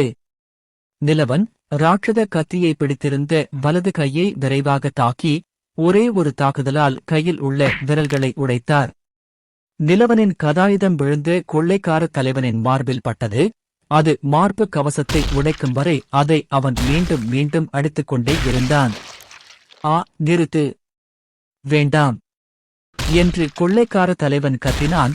அவன் உடலில் கதாயுதத்தால் மீண்டும் மீண்டும் அடிக்கப்பட்டான். அவன் மார்பில் இரத்தம் வழிந்தது. அவன் முகம் ஏற்கனவே காயப்பட்டு அவன் மூக்கிலிருந்து இரத்தம் வழிந்து கொண்டிருந்தது. எப்படியோ நிலவனின் அடிகள் மேலும் மேலும் வலுவடைந்து கொண்டிருந்தன. அவரது உடலால் பதிலடை கொடுக்க முடியவில்லை. இந்த ஆள் இதுவரைக்கும் தயங்கினானா? கொள்ளைக்கார தலைவன் தன்னைத்தானே கேட்டுக்கொண்டான். மீதமுள்ள கொள்ளையர்கள் மெய்க்காப்பாளர்களால் அவர்களின் குறைபாடற்ற ஒருங்கிணைப்பு மற்றும் நேரத்தால் கொல்லப்பட்டதை நிலவன் கவனித்தார். அவர் தனது கண்களை கொள்ளையர் தலைவனை நோக்கித் திருப்பி, பாருங்க, அவங்க யாரும் மிச்சமில்லை. நீ இல்லாம உன் தொண்டர்கள் நரகத்தில் கஷ்டப்படுவார்கள். அதனால் நீயும் அவங்களோட சேரக்கூடாதா? மரண தண்டனை நிறைவேற்றுவது போல் நிலவன் இதை சொன்னார். தயவு செய்து என்னை போக விடுங்க. நான் உங்களுக்காக என்ன வேணாலும் செய்வேன். கொள்ளைக்கார முதலாளி கெஞ்சினார்.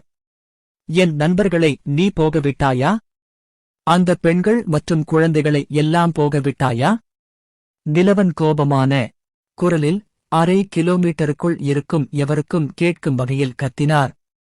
அவரது குரலில் ஒரே நேரத்தில் கோபமும் விரக்தியும் கலந்திருந்தன. நாங்கள் உங்களுக்கு என்ன செய்தோம்? கொள்ளையர் தலைவன் மரண பயத்துடன் கூடிய குரலில் கேட்டான். விவசாயிகள், கூலிப்படையினர். நிலவன் மார்பு கவசத்தை கிழித்து கைமுட்டிகளை பிடுங்கிக் கொண்டே சொன்னான். கொள்ளைக்காரத் தலைவனின் மேல் உடலில் அமர்ந்து கொள்ளைக்காரனின் முகத்தில் சத்தம் அனைவரின் காதுகளையும் எட்டக்கூடிய அளவுக்கு பலமாக குத்தத் தொடங்கினான். யாரை பத்தி நீ பேசுற? அந்த குத்துக்களை தாங்க முடியாமல் கொள்ளைக்கார முதலாளி கேட்டான். உனக்கு அவங்களை ஞாபகம் கூட இல்லையா? அடப்பாவி, நீ வேடிக்கைக்காக கொன்ற அவங்க யாருமே இல்லையா? அந்த நேரத்துல என்னை தப்பிக்க விட்டதே உன் தப்பு. ஆச்சரியப்பட்டு கொள்ளைக்கார தலைவன், நீங்க அந்த ஆட்களில் ஒருவரா என்று கேட்டான். இந்த ஆள் என்ன பேசுகிறார் என்று நிலவனுக்கு புரியவில்லை. இருந்தாலும் தன் ஆக்டிங்கை தொடர்ந்தான். ஸ்பிளாட்! தலை இரண்டாக வெட்டப்பட்டு இரத்தமும் மூளையும் வெளியே தெரிந்தன. அந்த கெட்டவன் தன் பங்கை வகித்துவிட்டான். இனி அவன் தேவையில்லை. நிலவன் இத்துடன் நிற்கவில்லை. எதையோ நினைவில் வைத்துக் கொள்ள முயற்சிப்பது போல் வானத்தை நோக்கி பார்த்தான். நிலவன் தனது முழு பலத்தையும் பயன்படுத்தி கர்ஜித்தார். தலையை திறந்த வானத்தை நோக்கி பிடித்துக் கொண்டு அந்த இடத்தில் அழத் தொடங்கினார். அவரது குரல் வலி மற்றும் சோகத்தால் நடுங்கியது. அலிசா, ஸ்டீபன், மாமா ராஜேந்திரன், நான் உங்களுக்காக பழிவாங்கிவிட்டேன். இறுதியாக உன்னை பழிவாங்கிவிட்டேன் என்று சொல்லிவிட்டு நிலவன் தன் வராத கண்ணீரை துடைத்தான். இறந்த கொள்ளைக்கார தலைவனின் உடலில் இருந்து நிலவன் எழுந்து மறைந்திருந்த துயரத்தின் அணை இறுதியாக உடைந்தது போல் முழங்காலில் விழுந்தார். அவர் அழுது கொண்டே இருந்தார். முகத்தில் இருந்து கண்ணீரை துடைத்தார். அந்த நடிப்பு வணிகர்கள் மற்றும் மேக்காப்பாளர் தரப்பில் இருந்து அனைவராலும் கவனிக்கப்படும் அளவுக்கு நன்றாக இருந்தது. குடும்ப உறுப்பினரையோ அல்லது அவர்கள் நேசித்து ஒருவரையோ இழந்த எவருக்கும் இது மிகவும் நெகிழ்ச்சியான காட்சியாக இருந்தது. கடைசியாக சிறிது நேரம் அமைதியாக இருந்த பிறகு வணிகர்களில் ஒருவரான ஒரு முதியவரும் மேக்காப்பாளர்களில் ஒருவரான நடுத்தர வயது மனிதரும் நிலவனுக்கு அருகில் நடந்து வந்தனர். அந்த முதியவர் மென்மையான தொனியில் பேசினார். நன்றி இளைஞனே, இன்று எங்கள் அனைவரின் உயிரையும் காப்பாற்றினாய். நீ இல்லை என்றால் இந்த நேரத்தில் நாங்கள் யாரும் உயிருடன் இருந்திருக்க மாட்டோம். ஆமாம், நாங்க செத்துப்போன ஆண்களாயிருப்போம். எங்க குழுவுல இருக்கிற பெண்களும் இந்த அயோக்கியர்களால கட்டப்படுத்தப்படுற விதியில விட்டுடுவோம். வீழ்ந்த நம்ம தோழர்களையும் நாங்க பழிவாங்க முடியாது என்றார் அந்த நடுத்தர வயது மனிதர். முதுகில் ஒரு பெரிய கேடயத்தோட இருந்தாரு. அவருடைய உடல் அமைப்பு கொள்ளைக்கார தலைவரை விட வித்தியாசமா இல்ல. ஆனா அவர் ஒரு அப்பா மாதிரிதான் இருந்தாரு. தலையில நடுவுல நரை முடி இழைகளும் முழுக்க முழுக்க வெள்ளை தாடியும் இருந்துச்சு. அந்த முதியவர் கூர்மையாக இருந்தார். ஆனால் அவரது ஆடைகளை பார்த்தாலே ஒரு பணக்கார தொழிலதிபராக தெரிந்தார். நிலவன் தனது முந்தைய நடத்தையை பேணுகையில் ஒரு வேதனை அடைந்த குரலில் பதிலளித்தார். நான் அதை உங்களுக்காகச் செய்யவில்லை. அத்தியாயம் 16. முதல் தகராறு. நிலவன் தன் முன் நின்ற 2 முதியவர்களை பார்த்தான். இந்த தேவடியா பசங்களுக்கு உன்னையும் என்னையும் தாக்குவது கடைசியில் ஒரே நேரத்தில் அவர்களை கண்டுபிடிப்பது வெறும் தற்செயல் நிகழ்வு. அதற்கு மேல் எதுவும் இல்லை. நிலவன் எழுந்து நின்றபடி கூறினார். அடுத்த கணம் அந்த முதியவர் அதிலிருந்து பெருத்த நாணயங்கள் நிறைந்த ஒரு பையை வெளியே எடுத்தார். அவர் கூறினார், பையன், இதை எங்கள் உயிரை காப்பாற்றியதற்கு நன்றி செலுத்தும் விதமாக எடுத்துக்கொள். இப்போது உங்களுக்கு நன்றி சொல்ல எனக்கு வேறு வழியில்லை. எனவே தயவு செய்து இதை ஏற்றுக்கொள். வயதானவர் நாணயங்கள் நிறைந்த பையை முன்னோக்கித் தள்ளினார். அதை வைத்துக்கொள். உன் பணம் எனக்கு வேண்டாம். நிலவன் மறுத்துவிட்டான். இது அவருக்கு முன்னால் இருந்த இருவரின் பார்வையிலும் அவரை பற்றிய அபிப்பிராயத்தை உயர்த்தியது. அவர் கடைசி நேரத்தில் வந்து அவர்களின் உயிரை காப்பாற்றினார். அவர் தனது தோழர்களை பழிவாங்குவதற்காக அதை செய்தாலும் கூட அது இன்னும் மறக்க முடியாத செயலாகும். பின்னர் அவர் பணத்தையும் மறுத்துவிட்டார். அவர்களின் வேலையில் ஒரு மெய்க்காப்பாளரை வேலைக்கு அமர்த்துவது மிக அதிக விலையை கோரியது. மேலும் பல வணிகர்கள் லாபம் மிகவும் நல்ல வருமானம் ஈட்டாவிட்டால் அதைச் செய்ய மாட்டார்கள். ஆனால் வாழ்வா சாவா சூழ்நிலையை எதிர்கொள்ளும் போது இந்த பணியமர்த்தப்பட்ட நிபுணர்களில் பலர் பெரும்பாலும் முதலாளியை பாதுகாக்க தங்கள் ஒப்பந்தத்தை மதிக்காமல் போட்டியிடுவதை தேர்ந்தெடுத்தனர். நிலவனின் இந்த செய்கை இழப்பீடாக அவர்களிடமிருந்து அதிக பணத்தை பெறுவதற்காக கடைசி நொடியில் அவர் தோன்றவில்லை என்பதை உறுதி செய்தது. அந்த நடுத்தர வயது மனிதர் அவரது நடத்தையை பார்த்து தலையசைத்தார். சொல்லு பையா, உன் பேர் என்ன? நடுத்தர வயதுக்காரர் கேட்டார். நிலவன் என்று நிலவன் முகத்தில் வேறு எந்த உணர்ச்சிகளும் இல்லாமல் பதிலளித்தார். இது திக்கப்படுபவர் ஆனால் மேலோட்டமாக அதை கட்டப்படுத்த முயற்சிப்பவர் போன்ற ஒரு பிம்பத்தை தக்க வைத்துக் கொள்ள அவருக்கு உதவியது. நான் முகுந்தன், டயமண்ட் அட்வென்ச்சர் அணியின் தலைவர். சரி, இன்னும் என்ன இருக்கிறது? நடுத்தர வயது மனிதர் முகுந்தன் தனது விழுந்த தோழர்களின் இறந்த உடல்களை திரும்பி பார்த்தார். அவரது கண்கள் துக்கத்தால் அலைபாயத் தொடங்கின. ஆனால் அவர் முகத்தில் அமைதியான மற்றும் பொறுமையான பார்வையை பராமரித்து வந்தார். எந்த சூழ்நிலையிலும் தன்னை கட்டுப்படுத்திக் கொள்ளக்கூடிய ஒரு உண்மையான தலைவரைப் போல. இருப்பினும் அவரது தோழர்கள் இறந்த தங்கள் நண்பர்கள் மற்றும் குழு உறுப்பினர்களின் உடல்களை பார்த்து கண்ணீர் வடித்தனர். நான் உங்கள் இழப்புக்கு வருந்துகிறேன். ஒருவேளை நான் விரைவில் இங்கு வந்திருந்தால் உங்கள் தோழர்களில் சிலர் உயிர் பிழைத்திருக்கலாம். நிலவன் இழப்பை புரிந்து கொண்டது போல் அனுதாபம் கொண்ட தொனியில் கூறினார். உன் தப்பு இல்ல, நீ ஏற்கனவே எங்களுக்கு போதுமான அளவு உதவி செய்துவிட்டாய் என்றார் முகுந்தன். அந்த முதியவரும் தன்னை அறிமுகப்படுத்திக் கொள்ள முடிவு செய்தார். என் பெயர் அருள், பிளாகெரிஃபின் வணிக நிறுவனத்தின் தலைவர். அவர் குலுக்க கையை நீட்டினார். நிலவன் கைகுலுக்கி தலையசைத்தான். உங்களுக்கு போக இடம் இருக்கா? ஏன் எங்களுடன் வரக்கூடாது? அருள் கேட்டார். இங்கிருந்து மிக அருகில் உள்ள நகரம் எங்கே? நான் இந்த காட்டில் பல வாரங்களாக இருக்கிறேன் என்று நிலவன் வெளிப்படையாக கூறினார். இந்த அடர்ந்த காட்டில் வாரக்கணக்கில் தனியாக வாழ நீ இவ்வளவு வலிமையானவனாகவும் கொலை செய்வதில் திறமையானவனாகவும் இருப்பதில் ஆச்சரியமில்லை என்று முகுந்தன் கூறினார். நிலவனை நம்பகமான நபர் என்று அவர் ஏற்கனவே தீர்மானித்திருந்தார். மேலும் அவர் அந்த முதியவரை ஒரு புறம் பார்த்தார். உங்களுக்கு ஆட்சேபனை இல்லை என்றால் நீங்கள் எங்களுடன் வரலாம். உங்கள் வீட்டிற்கு திரும்பிச் செல்ல நான் உங்களுக்கு உதவ முடியும் என்றார் வயதான வணிகர் கூறினார். எனக்கு வீடு இல்லை. இனி எதுவும் இல்லை. நிலவன் வீழ்ந்த தனது குடும்பத்தை மீண்டும் நினைவு கூர்வது போல் விழுந்து போன தோற்றத்துடன் கூறினார். எங்களுடன் வா. பிறகு நீ அடுத்து என்ன செய்ய விரும்புகிறாய் என்று முடிவு செய். இங்கேயே இருப்பது பாதுகாப்பானது அல்ல, அருள் அக்கறையுள்ள குரலில் கூறினார். நிலவன் இல்லை என்றால் அவர்களில் யாரும் இப்போது உயிருடன் இருந்திருக்க மாட்டார்கள். இந்த உதவியை எந்த வகையிலாவது திருப்பிச் செலுத்த அவர் விரும்பினார். மேலும் அவர்களுக்கும் துக்கப்படுவதற்கு நியாயமான மக்கள் இருந்தனர். நிலவன் தலையசைத்து அணியில் சேர்ந்தார். போர்க்களத்தை சுத்தம் செய்து இறந்த சக ஊழியர்கள் மற்றும் தோழர்கள் அனைவரையும் வெவ்வேறு வண்டிகளில் ஏற்றி மீதமுள்ள உயிர் பிழைத்தவர்களின் குழு இறுதியாக வெளியேறியது. அடுத்த 2 நாட்களுக்கு அவர்கள் எந்த பிரச்சனையும் இல்லாமல் பயணம் செய்தனர். நிலவன் அதை தனக்குள்ளேயே வைத்திருந்தார். மேலும் முதியவர் அருள் உட்பட யாருடனும் அதிகம் பேசவில்லை. துக்கத்தில் இருப்பவர் போன்ற ஒரு பிம்பத்தை தக்க வைத்துக் கொண்டார். கேரவனின் முழு மனநிலையும் இழப்பு மற்றும் துன்பத்தால் நிறைந்திருந்தது. ஒரு செயலை தொடர்ந்து செய்து கொண்டிருந்த இந்த நபரைத் தவிர அனைவரும் அவரவர் வழியில் துக்கமடைந்தனர். இறுதியாக அவர்கள் நன்கு அமைக்கப்பட்ட கல் சாலைகளை அடைந்து ஒரு பெரிய நகர வாயிலைக் கண்ட பிறகுதான் நிலவனின் கண்கள் சிறிது ஆர்வத்தை காட்டின.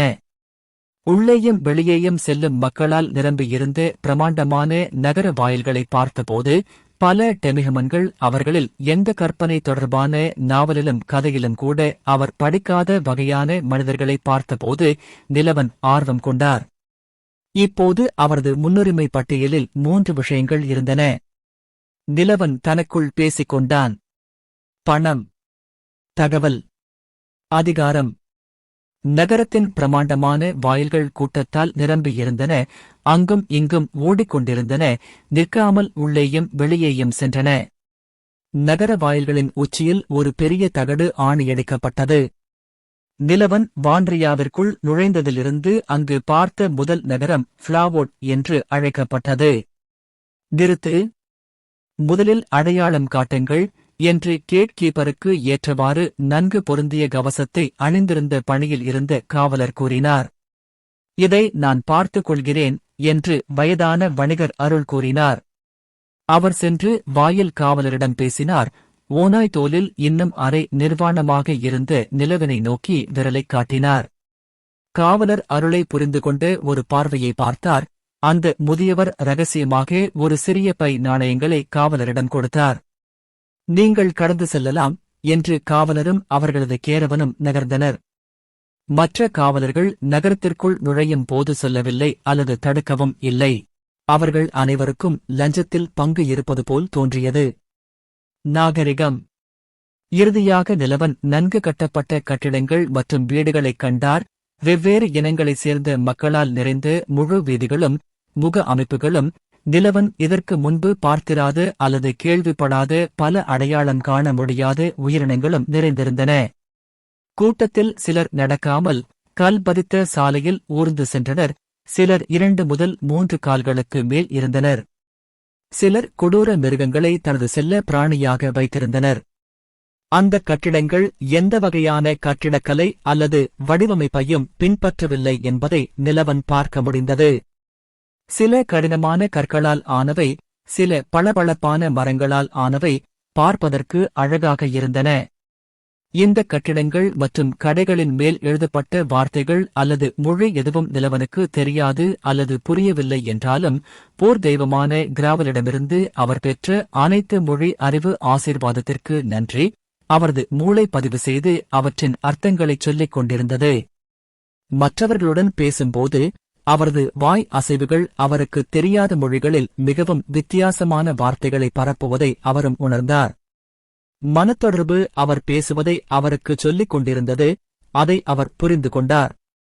இந்த புதிய உலகத்திற்குள் கலக்க விரும்பினால் அவர் தாண்ட வேண்டிய மொழித்தடையை அவர் உடைத்துவிட்டார். நிலவன் மீண்டும் கிராவலுக்கு மனதிற்குள் நன்றி தெரிவித்தார். நீண்ட தூரம் கடந்து பல்வேறு தெருக்களைக் கடந்த பிறகு இறுதியாக அவர்களின் குழு பல கதவுகளைக் கொண்ட ஒரு பெரிய கட்டிடத்தை சுற்றி நின்றது. மக்கள் கட்டிடத்திலிருந்து வெளியே வருவதும் போவதும் வழக்கம். அது ஒரு முழுமையான கால்பந்து மைதானத்தைப் போல பெரியதாகவும் 4 திசைகளிலும் வாயில்களைக் கொண்டிருந்ததாகவும் இருந்தது. அட்வென்சர் சங்கம். முகுந்தன் கட்டிடத்திற்குள் சென்று பின்னர் அமைப்பின் ஊழியர்களைப் போல தோற்றமளிக்கும் ஒரு டஜன் நபர்களுடன் திரும்பி வந்தார். கொள்ளையர் தாக்குதலில் இறந்தவர்களின் உடல்களை அவர்கள் இறக்கத் தொடங்கினர். அப்போது அருள் நிலவனின் வயதுடைய ஒரு இளைஞனும் அவருக்கு பின்னால் நடந்து வந்தனர். இதோ இது என் மகன் நகுலன் என்றார் அருள். அருளின் அருகில் இருந்த இளைஞன் இறுதியாக பேசினான். அன்று என் அப்பாவின் உயிரைக் காப்பாற்றியதற்கு நன்றி. நான் உங்களுக்கு சரியாக நன்றி சொல்ல முடியவில்லை, ஏனென்றால் அதுதான் நான் முதல் முறையாக இப்படி பார்ப்பது. இதற்கு நிலவன் அவரை கை சைகையால் பாதியிலேயே நிறுத்திவிட்டு பேசினார். புரிஞ்சுது? முதல் முறையே யாராலுமே ஜீரணிக்க முடியாது. நிலவன், இங்கிருந்து நீ என்ன செய்வாய்? 2 நாட்களுக்கு முன்பு உனக்கு வீடு இல்லை அல்லது போக இடம் இல்லை என்று சொன்னாய். அருள் கேட்டார். தெரியாது. நான் சிறுவயதிலிருந்தே கூலிப்படையாகத்தான் வாழ்ந்து வருகிறேன். மக்களையும் அரக்கர்களையும் கொல்வதில் மட்டுமே நான் திறமையானவன். நிலவன் சோர்வடைந்த தோற்றத்தில் கூறினார். அவர் அந்த இடத்திலேயே தனது பின்னணியை போலியாக காட்டிக் கொண்டிருந்தார். இது அவர் எவ்வளவு நல்லவராகவும் ஒழுங்கமைக்கப்பட்டவராகவும் இருந்தார் என்பதையும் அந்த கொள்ளையர்களை ஒவ்வொன்றாக கொன்றதையும் நியாயப்படுத்தும். நீ இப்போதைக்கு எங்களுடன் ஏன் வரக்கூடாது? தங்குவதற்கும் இந்த இடத்திற்கு பழகுவதற்கும் நான் உனக்கு ஒரு இடத்தை வழங்க முடியும். எங்கள் உயிரை காப்பாற்றியதற்காக நான் இன்னும் உனக்கு திருப்பிச் செலுத்தவில்லை. அருள் தனது முந்தைய திட்டத்தைப் பற்றி மீண்டும் நினைவுபடுத்தினார். நன்றி. நான் மிகவும் நன்றி கூறுகிறேன் என்று தலையசைத்தார் நிலவன். இதுதான் அவருக்கு இப்போது மிகவும் தேவைப்பட்டது. தங்குவதற்கும் அவரது எதிர்கால திட்டங்களை வகுப்பதற்கும் ஒரு இடம். அருமை. இந்த வழியில் நாம் ஒருவரையொருவர் நன்கு அறிந்து கொள்வோம் என்றார் நகுலன். நிலவன் தனிமையில் இருப்பதாகவும் கொள்ளையர் தாக்குதலில் தனது நண்பர்கள் மற்றும் குடும்பத்தினர் அனைவரையும் இழந்துவிட்டதாகவும் அவரது தந்தையிடமிருந்து கேள்விப்பட்ட பிறகு அவரும் நிலவனுக்கு மிகவும் நன்றியுள்ளவராக இருந்தார். மேலும் அவருக்கு உதவ விரும்பினார். சரி, உங்க வணிக நிறுவனம் என்ன விற்கிறது என்று நிலவன் கேட்டார். இதுவரை அவர்கள் சவாரி செய்த டஜன் கணக்கான வண்டிகள் நிறைய பொருட்களை எடுத்துச் செல்லும் அளவுக்கு பெரியதாக இருந்தன. மேலும் அவர்கள் இறந்த உடல்களுக்கு பயன்படுத்திய 2 வண்டிகளைத் தவிர மீதமுள்ளவை முழுமையாக நிரம்பியிருந்தன. நாங்கள் அவை அனைத்திலும் ஈடுபடுகிறோம். உணவு, ஆயுதங்கள், மருந்து மற்றும் ரேஷன் பொருட்கள். நகரத்தில் எங்களுக்கு சொந்தமாக கொல்லர் கடைகள் கூட உள்ளன. வண்டிகளில் வளங்கள் உள்ளன. மேலும் சிறிய கிராமங்களிலிருந்து நாங்கள் வாங்கிய ஆயுதங்களும் கூட உள்ளன. அவற்றை நாங்கள் பின்னர் எங்கள் கடைகளில் விற்பனை செய்வோம் என்று அருள் பெருமையுடன் பதிலளித்தார். ஆஹா! உங்கள் நிறுவனத்தை கட்டியெழுப்பி வலுப்படுத்த பல வருடங்கள் எடுத்திருக்க வேண்டும். நிலவன் பாராட்டினார். அவர் முந்தைய ஜென்மத்தில் ஒரு கணக்காளராக இருந்தார். ஒரு தொழிலை தொடங்கி அதை தொடர்ந்து நடத்துவது எவ்வளவு கடினம் என்பதை அவர் அறிந்திருந்தார். அதிலிருந்து லாபம் ஈட்டுவது ஒரு புறம் இருக்கட்டும். மேலும் தொழிலில் உள்ள இந்த பல்வேறு துறைகளை நிர்வகிக்க ஒருவர் மிகவும் கடினமாகவும் திறமையாகவும் உழைக்க வேண்டியிருந்தது. ஒரே ஒரு தவறான நடவடிக்கை மட்டுமே அதையெல்லாம் அழைக்கப் போதுமானது. வண்டிகளை எங்கள் கிடங்குகளுக்கு எடுத்துச் செல்ல சிலரை அழைத்து வர வேண்டும். எனவே அதற்கு சிறிது நேரம் ஆகும். அதுவரை நீங்கள் ஏன் அட்வென்சர் சங்கத்தை சுற்றி பார்க்கக்கூடாது என்றார் நகுலன். நான் ஏற்கனவே அதைச் செய்ய திட்டமிட்டிருந்தேன். என்னிடம் விற்க சில அசுரன் கோர்கள் உள்ளன. அங்கேயும் கொஞ்சம் பணம் சம்பாதிப்பேன். துணிகள் பின்னர் வாங்கலாம் என்றார் நிலவன். சரி, பிறகு பார்ப்போம் என்று அருண் கூறிவிட்டு தனது மகனுடன் கிளம்பினார். நிலவன் அந்த பிரமாண்டமான கதவு வழியாக உள்ளே நுழைந்தார். ஆச்சரியப்படும் விதமாக யாரும் அவரை தடுக்கவில்லை. அட்வென்சர் சங்கத்தின் உள்ளே நுழைந்தவுடன் பிரமாண்டமான மண்டபத்திற்குள் அமர்ந்திருந்த கூட்டத்தை பார்த்தார். அதன் முடிவில் பல்வேறு அட்வென்சர்களுடன் வரவேற்பாளர்கள் ஈடுபட்டிருந்தனர். கூட்டத்தின் மத்தியில் நிலவன் சில வேர்வொல்ஃப் மிருக மனிதர்களையும் எல்சையும் பல்லி மனிதர்களைப் போல தோற்றமளிக்கும் சிலரையும் முகத்தின் நடுவில் ஒரு பெரிய கண்ணைத் தவிர வேறொன்றுமில்லாத சைக்ளோப்ஸை போன்ற ஒரு மனிதனையும் கண்டார். அப்பொழுது தூரத்தில் இருந்து ஒரு நபரின் செல்லப்பிராணி மிருகம் நிலவனை கொடூரமாக முறைத்துக் கொண்டிருந்தது. நிலவன் தன்னை யாரோ பார்ப்பதைக் கண்டு திரும்பி பார்த்தான். தன்னை அந்த மிருகம் வேட்டையாட காத்திருப்பது போல தோன்றியது. நிலவன் தன்னை யாராவது கவனிக்கிறார்களா என்று சுற்றும் முற்றும் பார்த்துவிட்டு நிலவன் தனது ஷெடவை திறனை வெளிப்படுத்தினான். நிலவன் முதுகுக்கு பின்னாலிருந்து சிறிதளவு ஷேடோ வெளியே வந்தது. அதிலிருந்து சிவப்பு நிறத்தில் 2 கண்கள் தூரத்தில் இருந்த மிருகத்தை ஒரு நொடி பார்த்தது. அவ்வளவுதான். அந்த கண்களை பார்த்து அந்த மிருகம் பயத்தில் அந்த இடத்தை விட்டு ஓடி சென்றது. திடீரென்று தன் செல்ல பிராணி ஓடியதைக் கண்டு உரிமையாளர் ஒன்றும் புரியாமல் அதை நோக்கி ஓடிச் சென்றார். நிலவன் அதை பார்த்து சிரித்துவிட்டு காலியாக இருந்த கவுண்டர்களில் ஒன்றை நோக்கி நடந்தார். அங்கு 60 வயது மதிக்கத்தக்க ஒரு முதியவர் இருந்தார். என்னிடம் விற்க சில மான்ஸ்டர் கோர்கள் உள்ளன.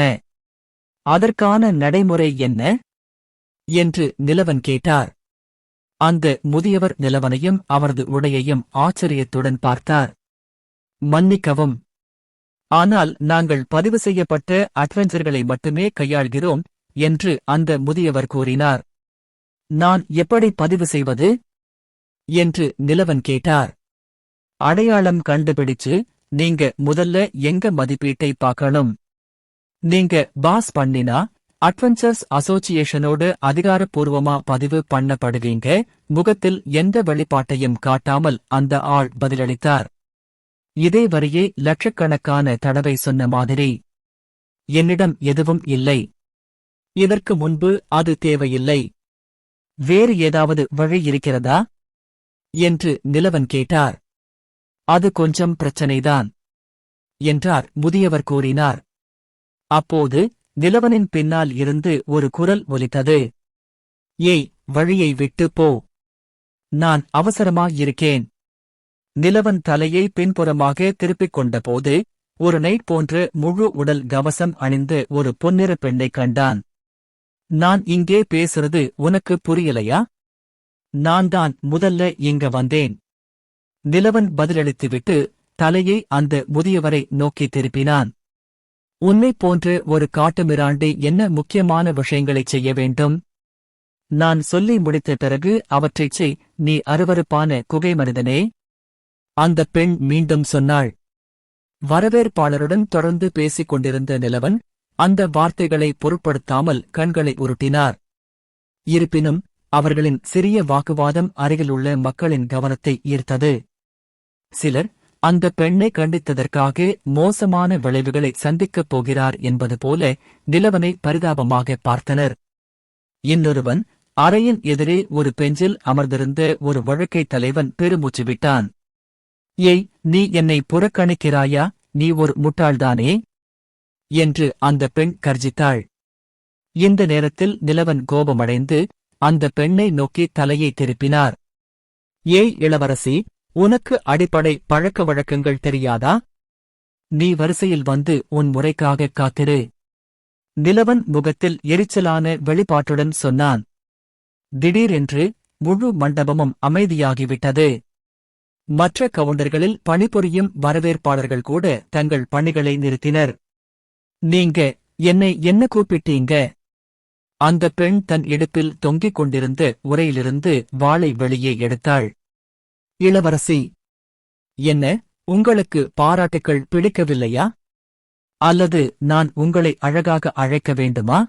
நிலவன் ஒரு மரியாதையான முகபாவத்துடன் பதிலளித்தார். நீ ஒரு பாஸ்டர்ட். நான் ஒரு ஆண் என்றாள் அந்த பெண். என்ன?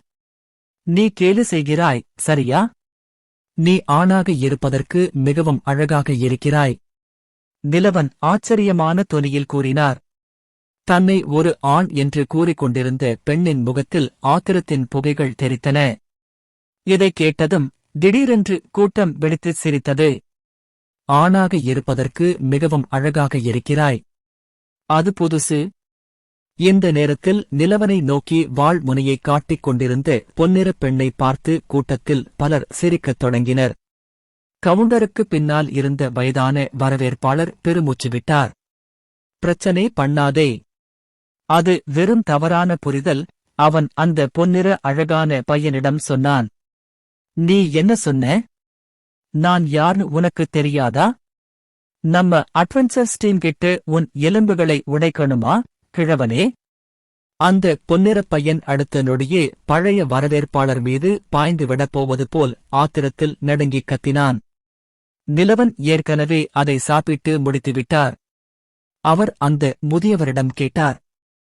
சங்கக் கட்டிடத்திற்குள் ஒருவரை அடிக்க அனுமதி உள்ளதா? அந்த முதியவர் திகைத்துப் போனார், ஆனால் விரைவாக பதிலளித்தார். இல்லை. அது யாரையும் கடுமையாக காயப்படுத்தும் வரை இல்லை. புரிகிறது என்றார் நிலவன் வெளிப்படையாக. நீ என்னை வெல்ல முடியும்னு நினைக்கிறியா, ஊ பையா? அந்த பொன்னிறப் பெண் மீண்டும் கத்தினாள். பலார் என்று அறை. மண்டபத்தில் ஒரு மிருதுவான அறை சத்தம் கேட்டது. பலர் வாயைத் திறந்து கொண்டும் சிலர் அந்த இடத்திலேயே பேசிக் கொண்டிருந்தார்கள். நிலவனின் முன்னால் காரணமே இல்லாமல் தன்னை சபித்துக் கொண்டிருந்த பொன்னிறப் பையனை பொய் சொன்னான். பொன்னிறப் பையனின் இடது கன்னத்தில் சிவப்பு விரல் அடையாளங்கள் நிறைந்திருந்தன. அவன் ஒரே ஒரு அறையுடன் தரையில் விழுந்தான். நான் கோபப்படுவதற்கு முன்பு இங்கிருந்து போய்விடு.